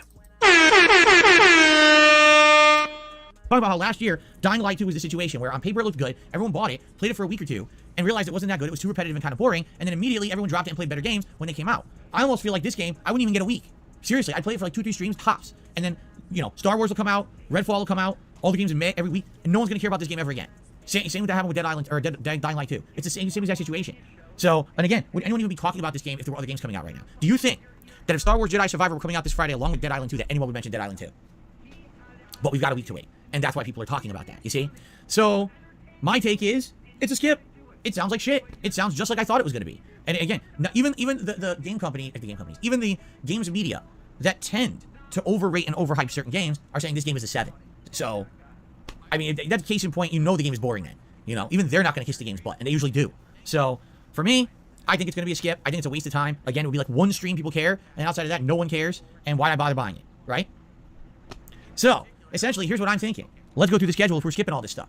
Thursday, Elden Ring for 2 hours, then Street Fighter 6 presentation. Thursday night, the premiere of Final Fantasy V Pixel Remaster. Friday, the conclusion of Silent Hill 4 and Oblivion. Saturday, DSP versus the Internet, the Clips React show, that is, and Final Fantasy Pixel Remaster. Sunday, Elden Ring and Oblivion. Now, that also leaves Monday and Tuesday open, okay? We could literally play Elden Ring every day. I'd probably be okay with that. But if you guys want to break it up and do something different one of those days, and you have ideas of what you want to do, let me know. We could have a one-off random daytime stream that's different to break it up. But I'm also down with just playing Elden Ring every day and making great progress in the game. It's really up to you guys, all right? And then the night streams are going to alternate between Oblivion and Final Fantasy. Now, the week after, Thursday, we got that Benedict Fox game. Friday, we got Star Wars. And once those are out, we're good. Between Elden Ring and those games, we have games now heading into May. And in May, there's all these new games and everything coming out. So we're good. So in reality, it doesn't even really seem like I would have had time to play another game anyway. Even if I'd gotten Dead Island 2, I probably would have played it 2-3 times tops. And the next thing you know, Jedi Survivor's out. And then we would have ended up having way too many games. So I think it's actually a blessing in disguise that Dead Island 2 is not that good. Because it's a very much a skip that's not going to be missed by anyone. And we're going to be able to focus in on the games people really want to see, i.e. Elden Ring and then Jedi Survivor, and not have to worry about, oh, now we have to cram in other games because I started playing them. You see? Andy Young says, maybe try Minecraft Legends because it's on Game Pass. Yeah, but I saw what it is and it doesn't look good. It's a strategy-based RPG. People don't like strategy RPGs on streams like this. I'm telling you, that's more, okay, you play for yourself, you're micromanaging, you're controlling these troops or whatever. It doesn't seem like it's anything interesting. So what I mean, like, all these games are coming out. Did you actually look at the games? They're just not that good. It seems like the games industry is getting flooded with games that are just kind of nothing. It's not like it used to be. Back in the day, it used to be like every month there's 2-3 giant heavy hitter AAA exciting games, and now it's like all these games come out and they're just kind of they're blasé. They're things you've already played. Dead Island 2 you've already played. Minecraft Legends, well, it's similar to a formula you've already played, but it's set in Minecraft world, right? Disney Speedstorm, it's just freaking Mario Kart. You know what I'm saying? Like, there's just nothing going on in games right now. It's not an exciting time. We need innovation. We need better stuff. The best games that have come out this year were remakes. Dead Space remake, Resident Evil 4 remake. Where's the innovation? Where's the new hot games? We're not getting any. That's bad. Hogwarts Legacy was a new game, Phil. It was an okay game, It's a game, ignoring all the controversy that fucking came because of Hogwarts Legacy. It was still a game that was, quite playable. All right, maybe Jedi Survivor will be our savior. Maybe in May, because we've got a good amount of games coming out in May. Maybe Street Fighter 6 in June, Diablo 4 in June. Maybe that's going to be the saving grace for us. Because right now... You're just hoping for some fucking game to really save your fucking dead-ass channel. Can some amazing game come along and make people give me fucking thousands of fucking dollars because I'm fucking playing it? Phil, you're a fucking relic of the goddamn past. That's not how it fucking works anymore. Yeah, admittedly, it's not been a good time for these games. They're just not that good. Well, Phil skips all the games. Yeah, but did you look at them? They're not good. It's not like I'm skipping giant 10 out of 10 AAA releases. They don't. You're not good, Phil. Why the fuck should anyone fucking be caring about what you're fucking playing your own goddamn garbage fucking streams? Exist anymore. It's always a game that's something in a genre we've already played. It's just a rehash. It's just it's a redo. It's it's repetitive. It's boring. It's not innovative. It's I'm not missing out on significant gameplay experiences by skipping these games. They're just not good. Master Doctor says, why did people forget about Hi-Fi Rush? Probably because there's not a lot of hype behind it, and it was released randomly at the fucking Blue, and it was a Game Pass game as well, wasn't it? So yeah, that may be why. We do. I feel like we need a reinvigoration of the gaming industry. Maybe it's become too much about pumping out a game that you feel people will be addicted on, and either will go viral, and so everyone buys it and makes money on it by streaming it. So I made $1 million even though it's an indie game because some big streamer played it, right? Hey, there's some YouTuber jealousy. I'm definitely counting that as YouTuber jealousy. That is absolutely, positively YouTuber jealousy. I'm going to link it just to be sure, but I'm pretty confident that can be construed as him being jealous of bigger YouTubers. Gaming industry. Maybe it's become too much about pumping out a game that you feel people will be addicted on, and either will go viral, and so everyone buys it and makes money on it by streaming it. So I made $1 million even though it's an indie game because some big streamer played it, right? Or maybe there's too much of a focus on other games as a service and microtransactions and shit like that. You know what I mean? Like, whatever happened to just making some good games? Actually, now listen to it again. Is that YouTuber jealousy? He's not talking about the YouTubers making all this fucking money. He's talking about some indie developer making bank because a big YouTuber played their game. So, in hindsight, I don't think I can actually have that as YouTuber jealousy. I thought I was talking about YouTubers making bank, but he's actually talking about the kind of random indie developers in this little fucking hypothetical scenario. Buys it and makes money on it by streaming. So, I think he's talking about the fucking indie developers. Hold on. Pumping out a game that you... So hold on. This is the context. We do. I feel like we need a reinvigoration of the gaming industry. Maybe it's become too much about pumping out a game that you feel people will be addicted on, and either will go viral, and so everyone buys it and makes money on it by streaming it. You know, so I made $1 million even though it's an indie game because of some... Everyone buys it and makes money on it. Okay, so he is talking about... Okay. At first I thought he was talking about some... Okay, so I was right the first time I said enjoy. He is actually jealous of fucking people like playing games and fucking making bank because people are... It's going viral. Okay, fuck it. We'll include it in. That is YouTuber jealousy. Should I trust my gut? I was right the first time. Big streamer played it, right? Or maybe there's too much of a focus on other like games as a service and microtransactions and shit like that. You know what I mean? Like, whatever happened to just making some good games? Where are they? I'm missing them. This year there've been very few. I'm upset. This week there's like, wow, there's gonna be new games. No, actually there's not. The new games suck. They're just shit you've already played. So why the hell, what is going on in the industry right now, right? So I don't think I'm doing Dead Island 2 unless you guys can convince me otherwise. It just doesn't look very good of a game, and it seems all the reviewers agree. Disney Speedstorm, no. I'm not paying $30, nor am I accepting money to play it. Minecraft Legends is a Game Pass game. If you wanted to see me do a one-off stream of it and give it a shot, maybe I would, but it just doesn't seem that interesting to me, and I don't necessarily think a strategy-based RPG would even work as a streamer game either. You know what I'm saying? So there you go. Alright, so this week, it looks like there's going to be a good amount of Elden Ring, The Hill 3. Oh, by the way, my internet just dropped out again. And now it's coming back. It's not a DDoS. It's definitely not a DDoS. I wonder what it could be, Phil. Let me type this. Internet dropped again, but is already back. So just refresh or be patient. Yeah, I'm not sure what's going on. It's dropping immediately coming back. That's not a DDoS. A DDoS is when they're attacking you with so many packets of data, all right, that you just get knocked right off the internet and your whole modem and everything has to like reconnect and everything. I know, I've been through DDoSes before. This is not a DDoS. This just seems like there is some bad noise in the lines today. And so it is randomly kicking me off and I get right back, you know what I mean? Like, there's a lot of bad noise on the fucking line right now. It's because you're fucking streaming. Every single part of your fucking stream is bad goddamn noise. It just affects it for a second, then it comes right back, you know? So, Andy Young says, I've been playing it. I can talk about my... Also, I think it's very relevant to play this. As Phil tries to fucking pig-splin his way as to what's going wrong, I feel this is very relevant. God, it's like you just use words you hear randomly to try and sound smarter. Minecraft Legends. It's barely strategy. You make mobs, they attack on their own if you don't want to control them, but they can attack on their own. Yeah, but how does that sound fun? Listen, if people want to see Minecraft Legends as a one-off stream, I'd be down for that. Really, I would. If people just wanted to try it once as an experiment, just to see what it is, but I'm not seeing greatness coming from it. It doesn't seem like there's any agreement that people even want to see it. And on top of that, we don't have time for a full playthrough of it. We don't. We're not going to have time, so it's up to you. Yeah, we'll see. Anyway. So there you go, folks. That's what's going on right now in gaming. Not too much. The only other news story is that is confirmed and official. Sega is buying, what's the name of the company? Rovio, which is the mobile game developer that owns and runs Angry Birds. So yes, Angry Birds are now going to be owned by Sega. It's a $700-something million deal. Yeah. So there you go. I don't know what they're going to do with it. Do you think that this means they're going to start making mobile games of Money, yeah. Money. Oh, money, yeah. Money. Thank you very much, Luna Guardian, for a super chat. It says, Cat, close the black tabs. Your roommate is streaming. No. That's not true. That's not true.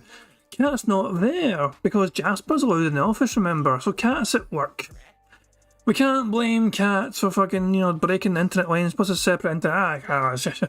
This is why Phil has separate internet lines, so Cat can watch all the black porn she wants on the fucking other internet line while Phil streams his fucking garbage content. So yeah, as far as we know, fucking Cat still works at fucking, what do you call it, IKEA. But there you go. So there you go. I don't know what they're going to do with it. Do you think that this means they're going to start making mobile games of Sonic and other stuff? Or, I don't know. I'm not sure why they're buying the company. Like, I think that's really the question, would be, what is the intention behind them buying the company? You know, if it's, we have an idea, we want to actually start a whole new mobile games division based on Sonic and other games, right? then that would be interesting. But I don't necessarily know if that's the case. They haven't really announced their intentions, just that they're buying this company. But it's kind of like Angry Birds is kind of dead, right? Angry Birds was very, very popular over a decade ago as a mobile game. Then they had 2 movies that were actually pretty popular. And then since then, no one really cares, right? Like, we used to go to the store and you would see Angry Birds merch. I remember seeing like Angry Birds stuffed animals, Angry Birds toys and things. It was actually quite a popular thing. And then it just kind of died out. Yeah. So, literally said he found a news story. It says, Sega is saying they bought them because they want to expand their mobile games division. Rovio says they're excited to be bought by Sega because they want to expand into console and PC. I don't know. I mean, being honest here, I don't really know if I see a giant benefit from this company. All right. I don't know. All right. Well, anyway, that's really the only news story for today. So what I'll do now, let's do some shout outs and update the leaderboards, and we likely have some time for Q&A. All right, let's get started here. Our first YouTube side contribution of the day today is from B-Boy Cyclone, who re-upped his membership for 23 months and says, Phil, I beg you, please release the Final Fantasy 13 playthrough. Well, I don't know what your hurry is. We only found those hard drives in January. It's only mid-April. What are you talking about? Oh my God. Yeah, it's funny how time gets ahead of us, right? I mean, seriously, time gets ahead of us. I mean, it seems like yesterday we had that stream where I went in there, we found the hard drives, we plugged them in, we found the playthroughs, and we were talking about this in January about how should I go about doing it. Should I upload it slowly? Should I upload it in droves? Should I upload it only on days off? How should we do it? And then we just stopped talking about it and kind of forgot about it, and then I just never even uploaded any of them. So now that playthrough is still in limbo. I mean, I have it. I can upload it literally whenever I want, which is a good thing. But yeah, it's you know, I never upload it. I don't know. Maybe we talk about it further. See, the problem I'm gonna have with it is, What do you mean talk about it fucking further? You've got fucking shit people want to fucking see. Upload that shit and let people fucking see it. What is it to fucking talk about? You have content fans are craving.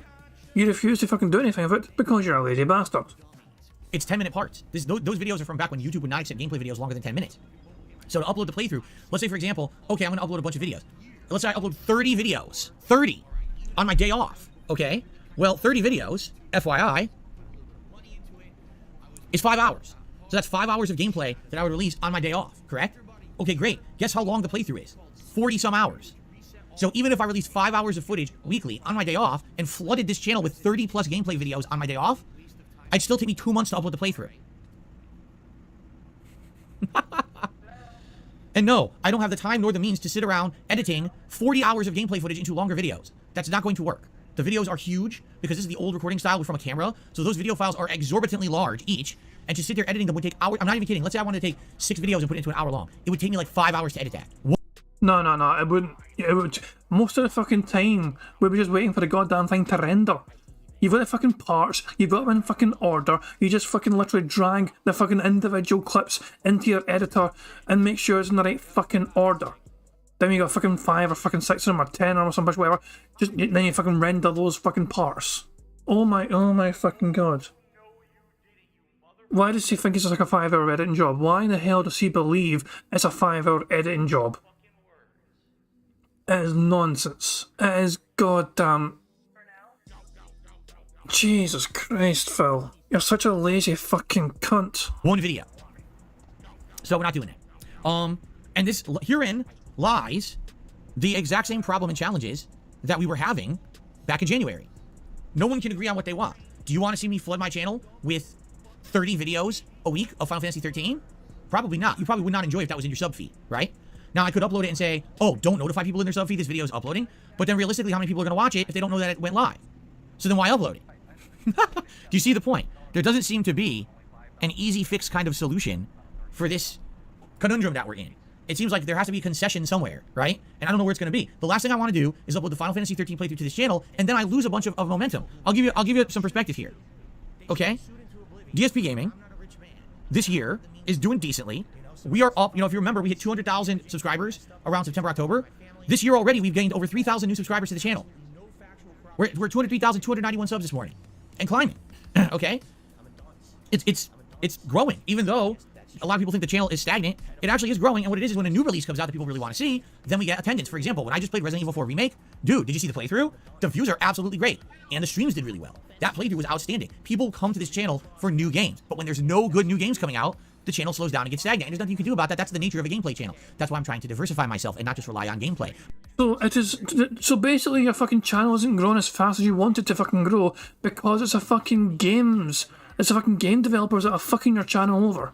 It's the fucking fault of the fucking game developers for not making absolute banger after absolute banger for you to fucking monetize and capitalize on to grow your fucking channel. So it's like fucking Ubisoft's fault. It's, you know, Sega's fault. It's all these other game developers' fucking fault. It's Capcom's fault.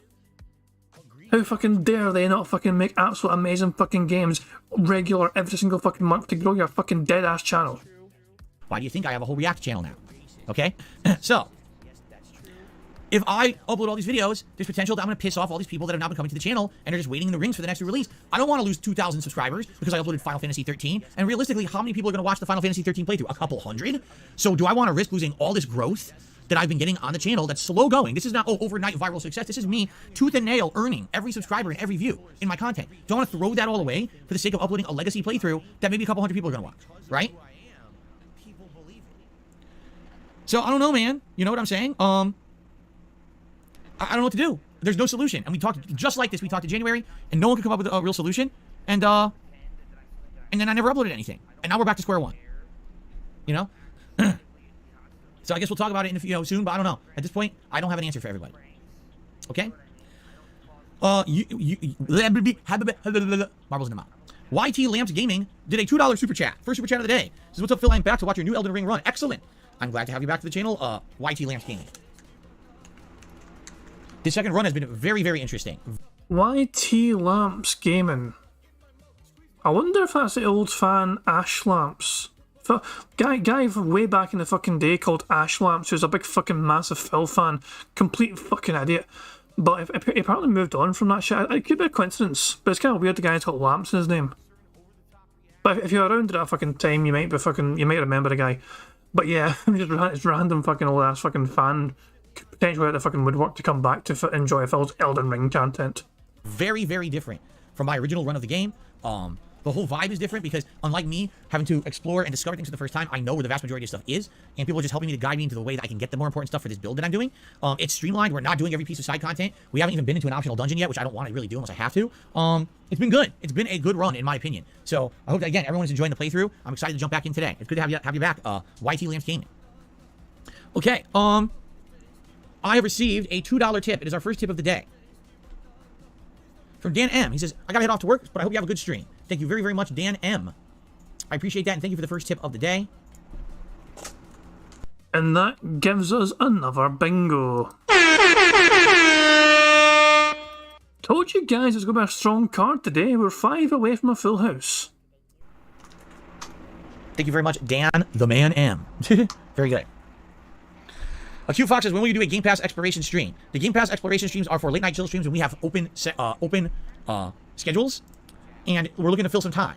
Right now, we don't really have that. We're gonna have Final Fantasy Pixel Remaster, and we're gonna have Oblivion, and people are, that's gonna be our late night stuff. So really, in reality, we don't have really time to fill. You know what I mean? Even if we went and we found 2-3 games that we like, we're not gonna play them now anyway. So maybe there's no point in doing that right now. I don't know. Pickle Man, how you doing? Pickle Man Series says, what's our question for today? Okay, what is your favorite season? Let's ask Pickle Man, what's your favorite season? Okay. Andy says you could make a third channel called DSP Archives or DSP Legacy and upload them all at once. I mean, I could do that, but now you're talking about setting up a whole new channel, getting new art for it, trying to get it partnered with YouTube under AdSense, and doing, a whole other rigmarole. Look at him, like, he's okay, hold on. He's trying to get it partnered on AdSense. He knows there's going to be barely any interest in it. He's fucking saying who's going to watch your fucking shit, like 200, 300 fucking people. At the same fucking time, he wants to try and squeeze any sort of ad revenue out of those fucking 200, 300 fucking people, if possible. They're going to fucking bother to watch this old ass fucking playthrough. This is Jesus Christ, Phil. Jesus Christ. I have an idea, Phil. Why don't you just... Oh, no, that's actually not a good idea. I was going to say Phil could fucking upload them all, but have them all unlisted, and then have it as a fucking random live stream on his day off to play as a playlist, one after the other. That way, to have like a big ass live stream going of his fucking playthrough. And again, maybe that is that the solution? Because what playthroughs do I have? I've got Final Fantasy 13, I got Red Dead Redemption, and I've got a bunch of those Suicide Kings runs, the raw runs. And all that content can be uploaded to that archive channel. But outside of that channel, what other archives do you guys realistically want to see? What do we even have? We did have some. We had Kung Fu Panda, but it's only like a few hours. There's not that much of it. If you remember, there was some things there that I marked down. I actually wrote them on each hard drive, what was there that basically was missing from channels that we could re-upload. So there is content. I could actually upload some of that content. But do people want another channel for that? A whole other channel? I don't know. I wouldn't be totally against it. What I would say is if we're going to do that, we should do that at a time when, like, for example, summer downtime. Because during summer downtime, it would be a lot easier to do it. Well, let's think about it. Is that what you really want? Do you want a new DSP Archives channel where I upload my old playthroughs that are lost to time or for whatever reason? So, Prophet says that he's got a theory. Separate AdSense accounts for each channel since he is banned. Could be.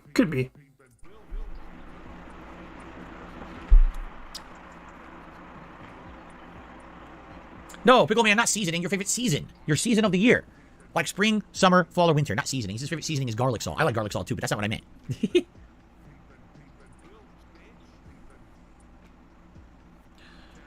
Jade says, sub, thank you for WC on DSP React. What do you mean by WC, Jade? I'm not sure what you mean by that, but you're welcome. Whatever it is. Pickle Man says summer. He likes it warm. Cool. There you go. Could I put on Dark Side Fill or KO Gaming? I'm not putting anything. Dark Side Fill is 100% an archive. That I'm literally never touching that channel. I'm just gonna leave it as is. It's an archive of my past. I really don't want to mess with Dark Side Fill because imagine if I put something there and something happens. Now I lose all my old shit. So I'm not messing with Dark Side Fill at all. I'm leaving it as is. Okay. As for hold on. For KO Gaming, I mean the thing is with KO Gaming again, it's kind of like a year of my life where I was doing edited content. Do I now want to take that channel and change it completely 6-7 years later into an archive channel of gameplay? I'd have to rename it. I don't think it should be called KO Gaming then, right? I guess realistically, if I were going to do it, I guess I could do it with KO Gaming. What I would have to do is rename the channel, rebrand the channel, and maybe that's where I would upload it. Rather than start a whole new channel, maybe that's what I would do. I'd have to double check because I'm almost positive KO Gaming is still partnered in everything and I should be able to make money on it. I'd have to double check that.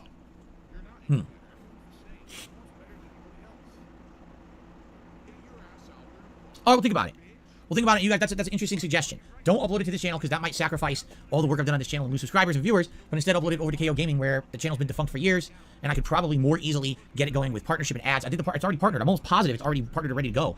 I did that years ago. I just don't upload to it, so it just sits there. All right, fair enough. And I could rebrand the channel. I could take KO Gaming and kind of rebrand it and call it like DSP's Archives Classic Playthroughs Lost to Time, right? And we could do Final Fantasy 13, we could do Red Dead Redemption, maybe a few other things that are lost. Okay.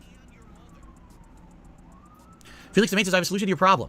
Upload all the videos to a private playlist. Once you do, then make them public. But again, Felix, the point I'm making then is that no one's going to know they're live. No one notices private playlists. You want to know how I know that? I tried that once. Many years ago. I did a Halloween special. An entire playthrough of Fahrenheit. Remember that game? Or Indigo Prophecy is actually the American name for it. And I did the entire playthrough and I uploaded it to a private playlist and everything. And guess what happened? When it went live, everyone was like, what are you talking about? Where's the playthrough? I was like, it's live. Go watch it. Where? I don't get it. I was like, it's there. Are you subscribed? Yeah, we don't see it.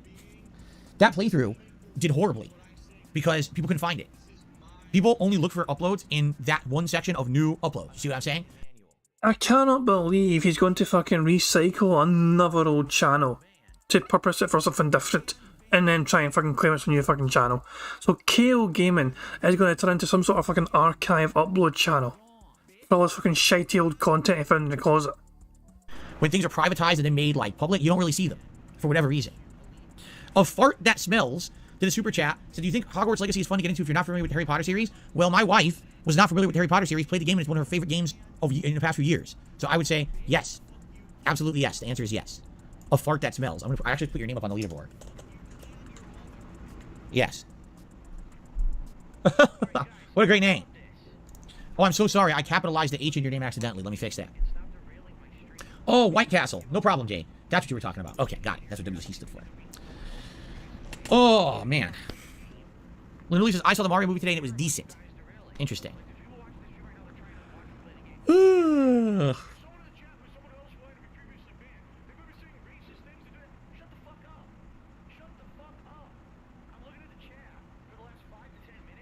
I'm just kidding.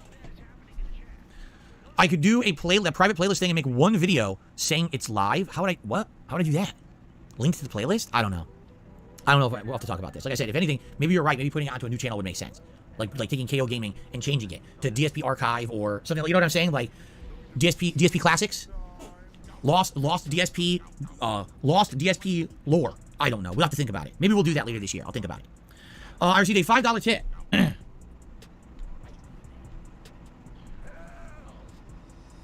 No name attached to it. and it says, Inshallah, my brother. I don't know what that means. But thank you for the $5 tip, anonymous tipper. I literally have no idea what you're talking about. But thank you very much. Has he genuinely never heard of that expression? Has he?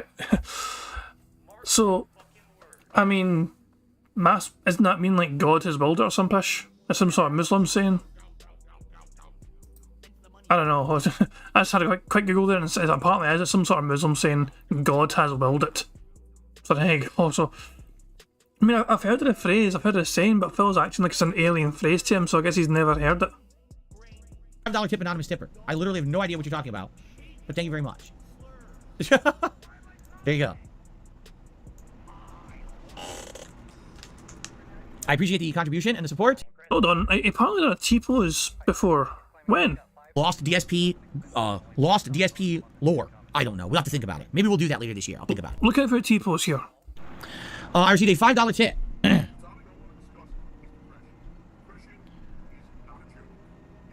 No name attached to it, and it says, Inshallah, my brother. I don't know what that means. But thank you for the $5 tip, anonymous tipper. I literally have no idea what you're talking about. But thank you very much. There you go. I assume before all this in. Oh, I see. About this. Like I said, Hold on. if anything, maybe you're right. Maybe putting it onto a new channel would make sense. Like taking KO Gaming and changing it to DSP Archive or something like, you know what I'm saying? Like, DSP. Is that enough? It was random. Yeah, I think we can count it. It was random as hell. So let's count it. Y T-pose. There we go. That's another bingo. Excellent stuff. Let's get back to where we were. No name attached to it, and it says, Inshallah, my brother. I don't know what that means. But thank you for the $5 tip, anonymous tipper. I literally have no idea what you're talking about. But thank you very much. There you go. I appreciate the contribution and the support. And that will get us up to $7 in tips today. Thank you very much. Okay.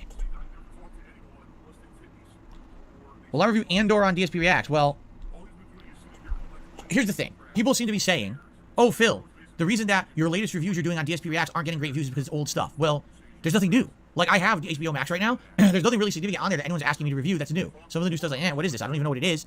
No one's talking about it. You know what I mean? Like, if there is new shows and new things coming out, and you want to see me watch them and review them kind of live-ish, like I did with the Last of Us TV show, I'd be down for that. But please share with me what it is you'd like to see me review and where it is. As I told you guys, what's happening next month is they're going to merge HBO Max into Discovery Plus and make one app called Max.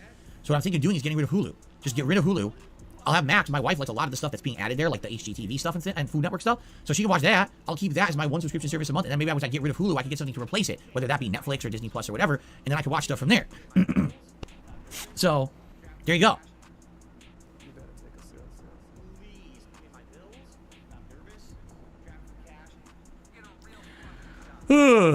Sorry, I don't know why I'm yawning today. I have my coffee and everything. I have no idea why I'm yawning like this today. Weird.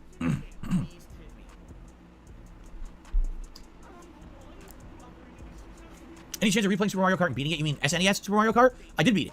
But if you remember what we were doing was we were doing a challenge where we were going progressively harder difficulties all the way. That's what we didn't finish. But I beat everything. We saw all the tracks and everything. Have we talked about what video I'm going to react about with Internet Historian? What we did, I think what we'll do is next week we'll look at this because that'll be the build up to it. But I think everyone's saying that Fallout 76 video is one of the best ones. So I'll probably do that. And what we'll probably do is one morning together we'll go over there and I'll look at the videos. Maybe I'll look for the most popular and we'll maybe do a poll and people will vote over the course of a week. And maybe the top 2 voted will be the 2 we absolutely watch. And then if there's extra time, we can do more. Probably what we'll do. We'll probably do that next week because we're still a couple weeks away from that, right? Yeah, we're still about 12 days away from the event. So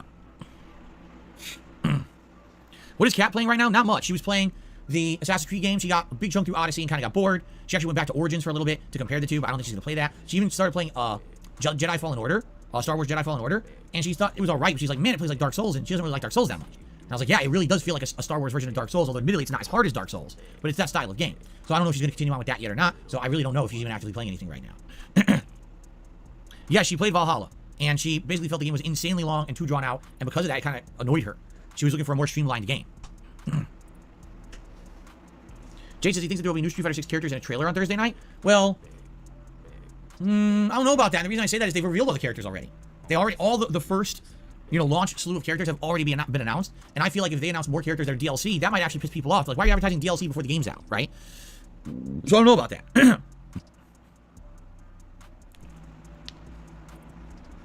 Yes, I played Crazy Taxi. I actually played Crazy Taxi in arcades. Most people don't realize Crazy Taxi was originally an arcade game. And then it was ported to the Sega Dreamcast and other consoles after the fact. But I played the original in arcades.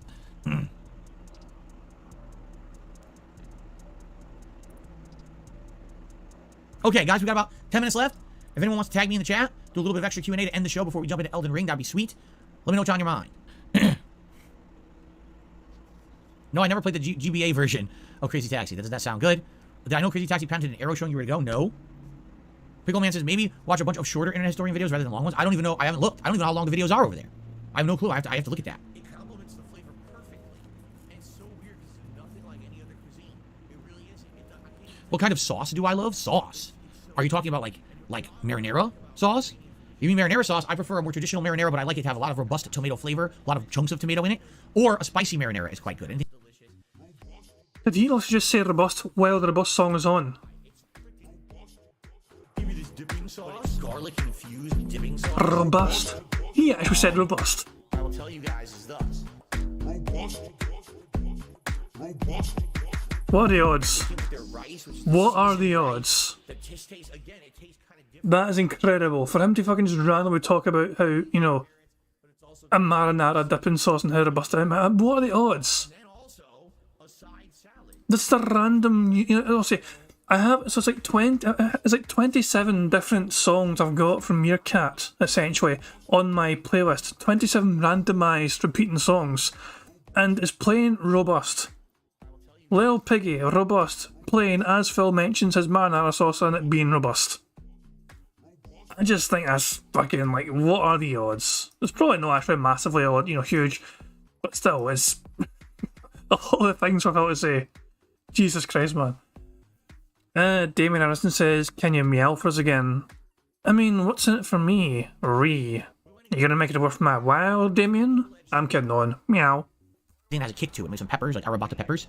I don't really like the ones that are cheesy or too creamy. A lot of these sauces, oh, we added in a bunch of cheese or milk, and now it looks like a cream sauce. Like, nah. I would, you know, anything like that, a white sauce, like an Alfredo sauce, nah. I prefer a red sauce, for sure. I'm a red sauce guy. Last time I ate lasagna, says Mishael, if you mean, like, went to a restaurant and ordered lasagna, I have no idea. Many years ago.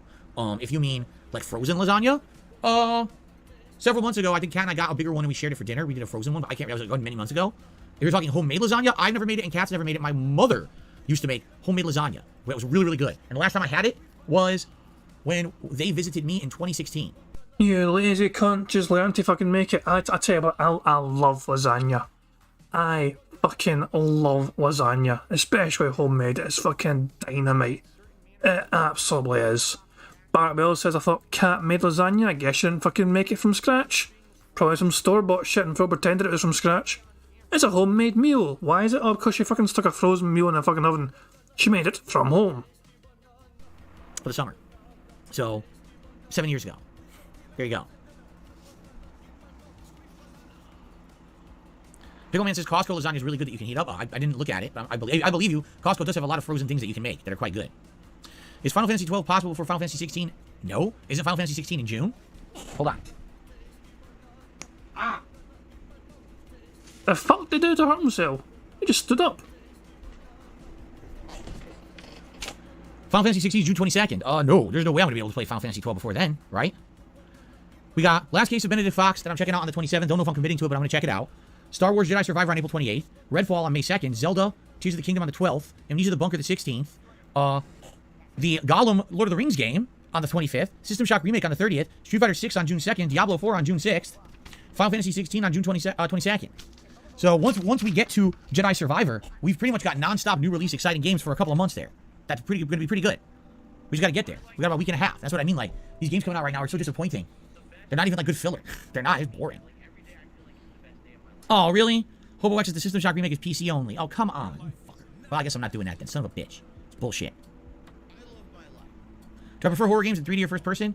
I don't mind. Either one. It's fine with me. Don't really prefer. I only buy games digital. I never buy games physical anymore. The only reason I buy game physical is because for some odd reason, it's cheaper. That's about it.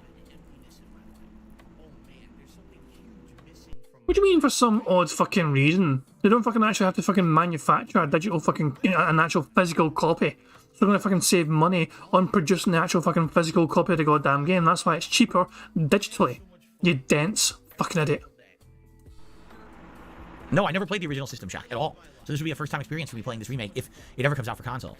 What kind of products do I use for my hair? Nothing. I put nothing in my hair. This hair is just water. I am 25% Italian ethnicity. Oh, fuck off. Don't you fucking dare, Phil. Don't you fucking dare make us racist. I use for my hair? Nothing. I put nothing in my hair. This hair is just water. I am 25% Italian ethnicity. It means that my hair is greasy as shit. It's pretty disgusting. If right now, if I took my hand and I just ran it through my hair, it would be sopping with grease. It would be dripping all over the place. It's like handfuls of grease in my hair because I'm Italian. It's very disgusting. Maybe that's an exaggeration. But yeah, I don't put any hair product in my hair. I don't. When I first grew out my hair in 2010, 2011, I was using hair gel. And I would use hair gel and comb it back. And I had to stop using it because I started getting a really bad rash on my back of my neck. Of course you fucking did, Phil. Like, everything's fucking allergic to oh my fucking god. Oh my fucking god. I used to use hair gel, but it fucking actually started hurting them. Because Phil is too toxic. Phil's fucking entire skin, Phil's entire body is too toxic for any some sort of substance to fucking, coexist with it. Phil cannot fucking put things on his body without that product fucking affecting him negatively. Tacozilla says, sugar in water. Fucking, the Men in Black reference to the guy in a fucking alien suit. Jesus Christ, man. It's like, what in the fuck, Phil? Why are you so goddamn toxic that anything you fucking apply to your body in any capacity ends up fucking hurting you? Neck and on the top of my ears. Because as I told you guys, I have ridiculously sensitive skin. Yeah, you're a really thin-skinned bitch, aren't you?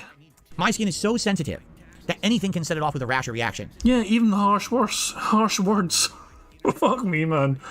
Oh my god, he is absolutely such a fucking thin-skinned bitch. Rewind this one more time for Phil's fucking mastery of the English language. I've got a fucking excuse for butchering English language. I'm Scottish, I'm meant to fucking butcher English language, but Phil's a valedictorian, he should know better.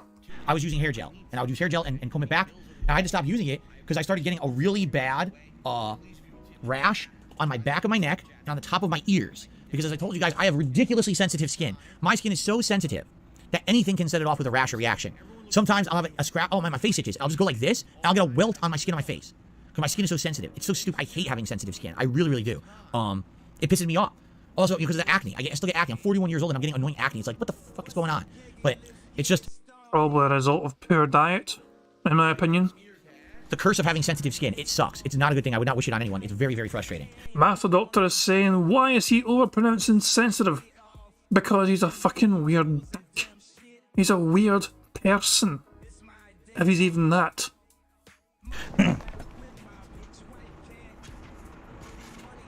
So anyway, yeah. I don't put any hair product in my hair. I don't really need it. Water is usually good enough. Do I burn in the sun? Hell yes, I do. If I go outside, I immediately vaporize like a vampire. All right, not that dramatic, but if I'm out in the sun for extended periods of time, yes, I will burn. On a normal day out, like I'm just a normal day with my wife and we're out and about, usually it's not a big deal. But if I'm out abnormally for longer or walking, like let's say for example, right now I wanted to have a day in Seattle and I wanted to walk through the city, I have to get sunblock. Have to. I will burn if I'm outdoors, more than a few minutes at a time, basically. Did I ever sleep on a waterbed? No, but I've laid on them back in the day. In the 80s, they were all the rage. You go to a department store and they sold waterbeds. So when I was a kid, I used to lay on them to know what they were like. And man, they were weird. They were definitely weird. But no, I never actually owned one or slept on one. But I've seen them in stores selling them. Nope, never went to a live talk show. Can you imagine Phil in the audience at a live talk show? Like everyone just laughs on fucking cue and then you hear a random snort afterwards. I've never been hunting before. No, never. I heard there's nothing wrong with waterbeds. A lot of people are under the impression that waterbeds are like outlawed or something. No, what ended up happening was I actually looked into this because I was watching a movie recently. What was it? The Conjuring movie? And there's a waterbed in that movie. And I was curious whatever happened to waterbeds. So I did a little bit of online research and essentially waterbeds are fine. In fact, they've been proven they actually are pretty supportive for your back. The problem was waterbeds are insanely heavy. Like because they're full of water, they weigh insanely amounts, so it's hard to move them around. And you do have to treat the water. There's a little bit of something you have to do to the water, like a chemical or something you have to put into it from time to time. If you don't, the water can get stagnant and full of bacteria. So what was happening was people were not treating their beds properly, and the beds were springing leaks, and they couldn't move them around. Like, let's say, for example, you want to move your bedroom. Well, your bed weighs like 1,000 pounds. How the fuck do you get it across your house, right? So they weren't practical they were luxury items. People liked them, but they just weren't very practical. So just because of the practicality of it, people said, well, instead of that, why not do technology that does the same kind of support for your back, but doesn't weigh as much and isn't as annoying? So then they started inventing the better foam support and things like that we have today, the modern stuff. So, but waterbeds are still fine. There's nothing wrong with them. No, I've never fired a real gun. Excuse me.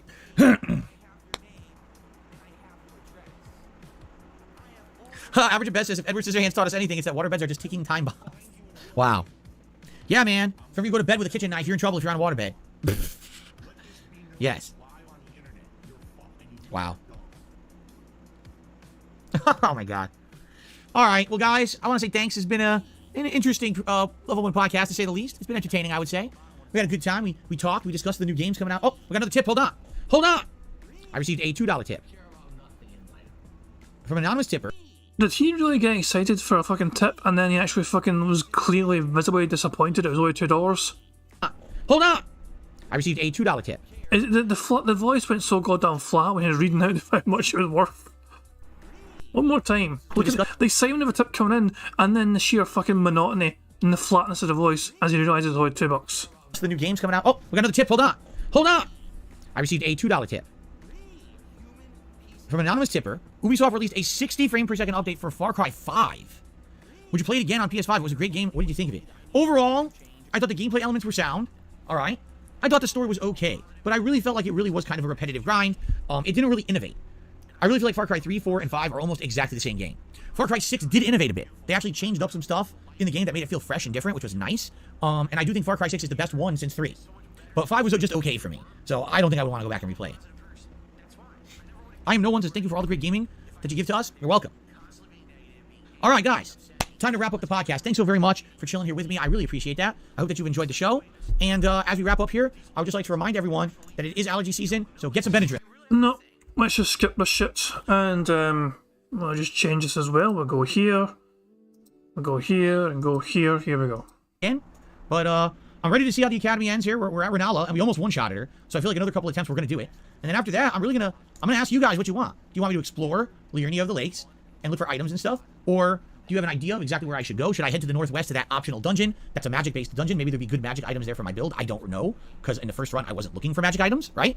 Or do you have other ideas of where I should go and what I should do? So basically, it's kind of an open stream. After we beat Renala, it's going to be up to you guys what you want, okay? Yeah. All right, so... Ooh. Go straight to the Hadley tree. That sounds like a great idea. I received another $2 tip from Naruto. Please notice me, senpai. Naruto. That's a weird spelling and name. Thank you, Naruto, for a $2 tip. I appreciate that. Okay. Let's go on break very briefly. It will not be a formal break. I'm actually just going to mute the mic and go use the restroom, and then I'll be back. Money, yeah, yeah. Money, money. Oh, money, money, yeah, yeah. Money, money. Thank you very much, D-Dog1968 for Super Chat. Says, wow, a $2 tip to interrupt the stream. Thank you very much, D-Dog, for the $2 Australian dollar Super Chat to interrupt the stream as well. Much appreciated. Unlike Phil, I am definitely going to appreciate anything I can fucking get. I'm not going to look at a gift horse now, so I'm always happy to get anything, as you guys know. But yeah, Brian is asking, doesn't usually go until like 30, like half past, or about only 15 minutes behind. We are only 15 minutes behind. See, that's where we paused right now, and we are about 15 minutes behind Phil. So yeah, we are not too far at all behind. Sometimes, depending on how annoyed he makes me, sometimes we pause more, sometimes we go on a random fucking field trip, not shit. But sometimes we end up not too far behind Phil. We're able to maintain 1.25 and 1.5 speed though for most of the stream, which is good. Let's go on break very briefly. It will not be a formal break. I'm actually just going to mute the mic and go use the restroom, and then I'll be back. And then we're going to continue, okay? So thank you guys for chilling. I shall return shortly with Elden Ring. Thanks, I'll be right back. And of course it means we can fast forward. He shouldn't be too fucking far, too long away. He's not even fucking running ads, so he's never usually too fucking long when he's not running ads. Where did he? There we go. So let's watch him just throw himself into his fucking seat. With his Zelda jamming still on. Alrighty guys, I'm back. I'm ready to resume with my Elden Ring second run. Some bad news is Jasper Kitty is so comfortable on the bed. I went to go see him because I was wondering where did he go, right? And he is laying on the bed on the newly washed bedspread. I told you guys my wife washed the entire bed set the other night. The sheets, the pillowcases, the mattress pad, the comforter, everything. So everything in the bedroom smells good. And ever since she did this, Jasper is like in love with this bedspread. He will not stop laying on it. He's literally like all day relaxing on the bed, stretched out too, like fully stretched out like a long stretchy cat. That's what he does, and he just sits here relaxing. So he loves it. And I was just talking with him, and he's like, he has no intention of leaving that bed. So I don't even know if we'll see him today. Yesterday we did. Yesterday he came in a few times. He jumped on me. I don't even know if he's gonna come in here today. Honestly, I guess we'll have to see. But I think he's in a relaxing mood today, and he just wants to chill on that bed. So we may or may not be seeing him again. I guess we'll find out. Okay. No Hindenburg. I would not get another cat to be a brother or sister to Jasper. Reason being, Jasper is a cat that absolutely demands to be the center of attention at all times. That's his personality type. It's actually a well-established personality type for a certain kind of cat that they call it the party cat, or they call it the mojito cat. What it means is this cat wants to be in the center of everything. And if it is not, it's upset. So if Jasper is not the center of attention, he gets pissy about it. And sometimes he'll even act up, like my wife will try to cook, or we'll be bringing stuff home, say from a store. And if he's not in the middle of the action, he's got to be. He'll jump in your face, he'll get in the food. You're like, what are you doing? Right? So can you imagine if we got another cat and we start giving that cat attention? He would be so upset because we're giving another cat attention instead of him. He likely would act up. First of all, he'd probably be very upset and it would bother him. But then on top of that, I would think that he would start acting up. You know what I'm saying? Like he would start doing bad behavior. And obviously that's not what we want. So, okay. I think it's time to try Renala again, shall we? Here we go. Okay, everyone. And son of a bitch, that's him fucking ending the goddamn... That's him starting recording for a fucking gameplay, which means that's going to be the end of bingo. We were 4 away at the end of the day, sadly, 4 away. We don't know, as I'm saying, Phil might have leaned somebody in between all that. He did lean in a couple of times randomly, but he never alluded to it. So, because we weren't live at the time either, we don't know if Phil actually did ban anyone or not. It's possible he banned somebody, but at the end of the day, though, it's still going to be a short bingo card, essentially. Even if he did tick off lean and ban, we're still short by 3. So, yeah, that is, that's an end of the bingo stuff, I guess. That's the end of all the bingo antics. So, sadly, we couldn't get a full house before Phil's precious day off. We're done quite well, I feel, but it was not... I knew I wouldn't be too far away, put it that way. I knew I wasn't going to be too far away, but Phil did not say or do all the things that we needed him to say or do. Let's go to live DSP and see how he's doing. $11. He's only $11. 1 minute man has not been yet with his daily contribution. So there we go. This is probably going to be the thumbnail for Thursday when Phil gets back from his fucking day off. Oh my god. But yeah, I'm going to wrap things up, guys. Thank you very much for being here. I do hope everyone had a good time. Hope you all appreciated it. Hope you enjoyed yourselves. I'm going to end things how I always end things when I do these bingo streams by playing the amazing Pixar Animations video, Notorious PIG Contributions. Thank you for being here. Thank you for the contributions. Thank you for keeping me writing the card. I do hope you all enjoy the rest of your Tuesday, how you want to spend it. And I hope you enjoy your robust Wednesday as well, whatever you end up doing. I'm sure I'll be checking out the tractor content. Profit is making a bitrate video which will be available today or tomorrow at some point. That being said, we'll be live tomorrow as well, doing a live stream at some point. So make sure you check out all these other detractors and all the fine, robust content they're doing. I'll be back on Thursday for some more bingo antics. But until then, I'll catch up with you guys later. Hope you have a good one. Peace out. On September 14th, a pre-authorized payment of $16.51 from PayPal.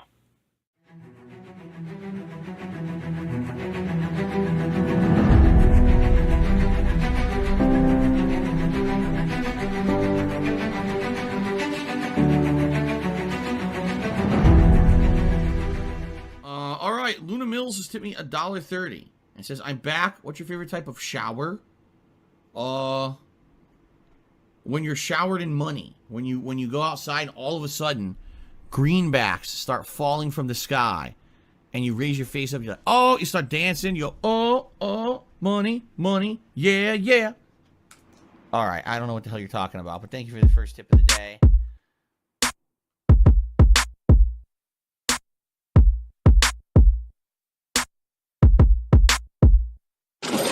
Money, money, yeah, yeah. Money, money, oh, money, money, yeah, yeah. Money, money, money, money, yeah, yeah. Money, money, oh, money, money, yeah, yeah. These contributions are mandatory. Money, money, yeah, yeah. Money, money, oh, money.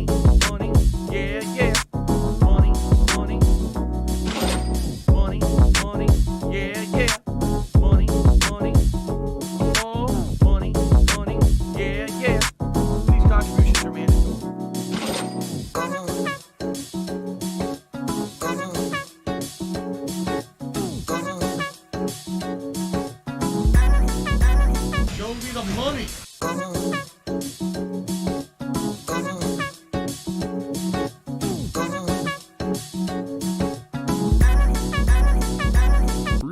Money, money, yeah, yeah.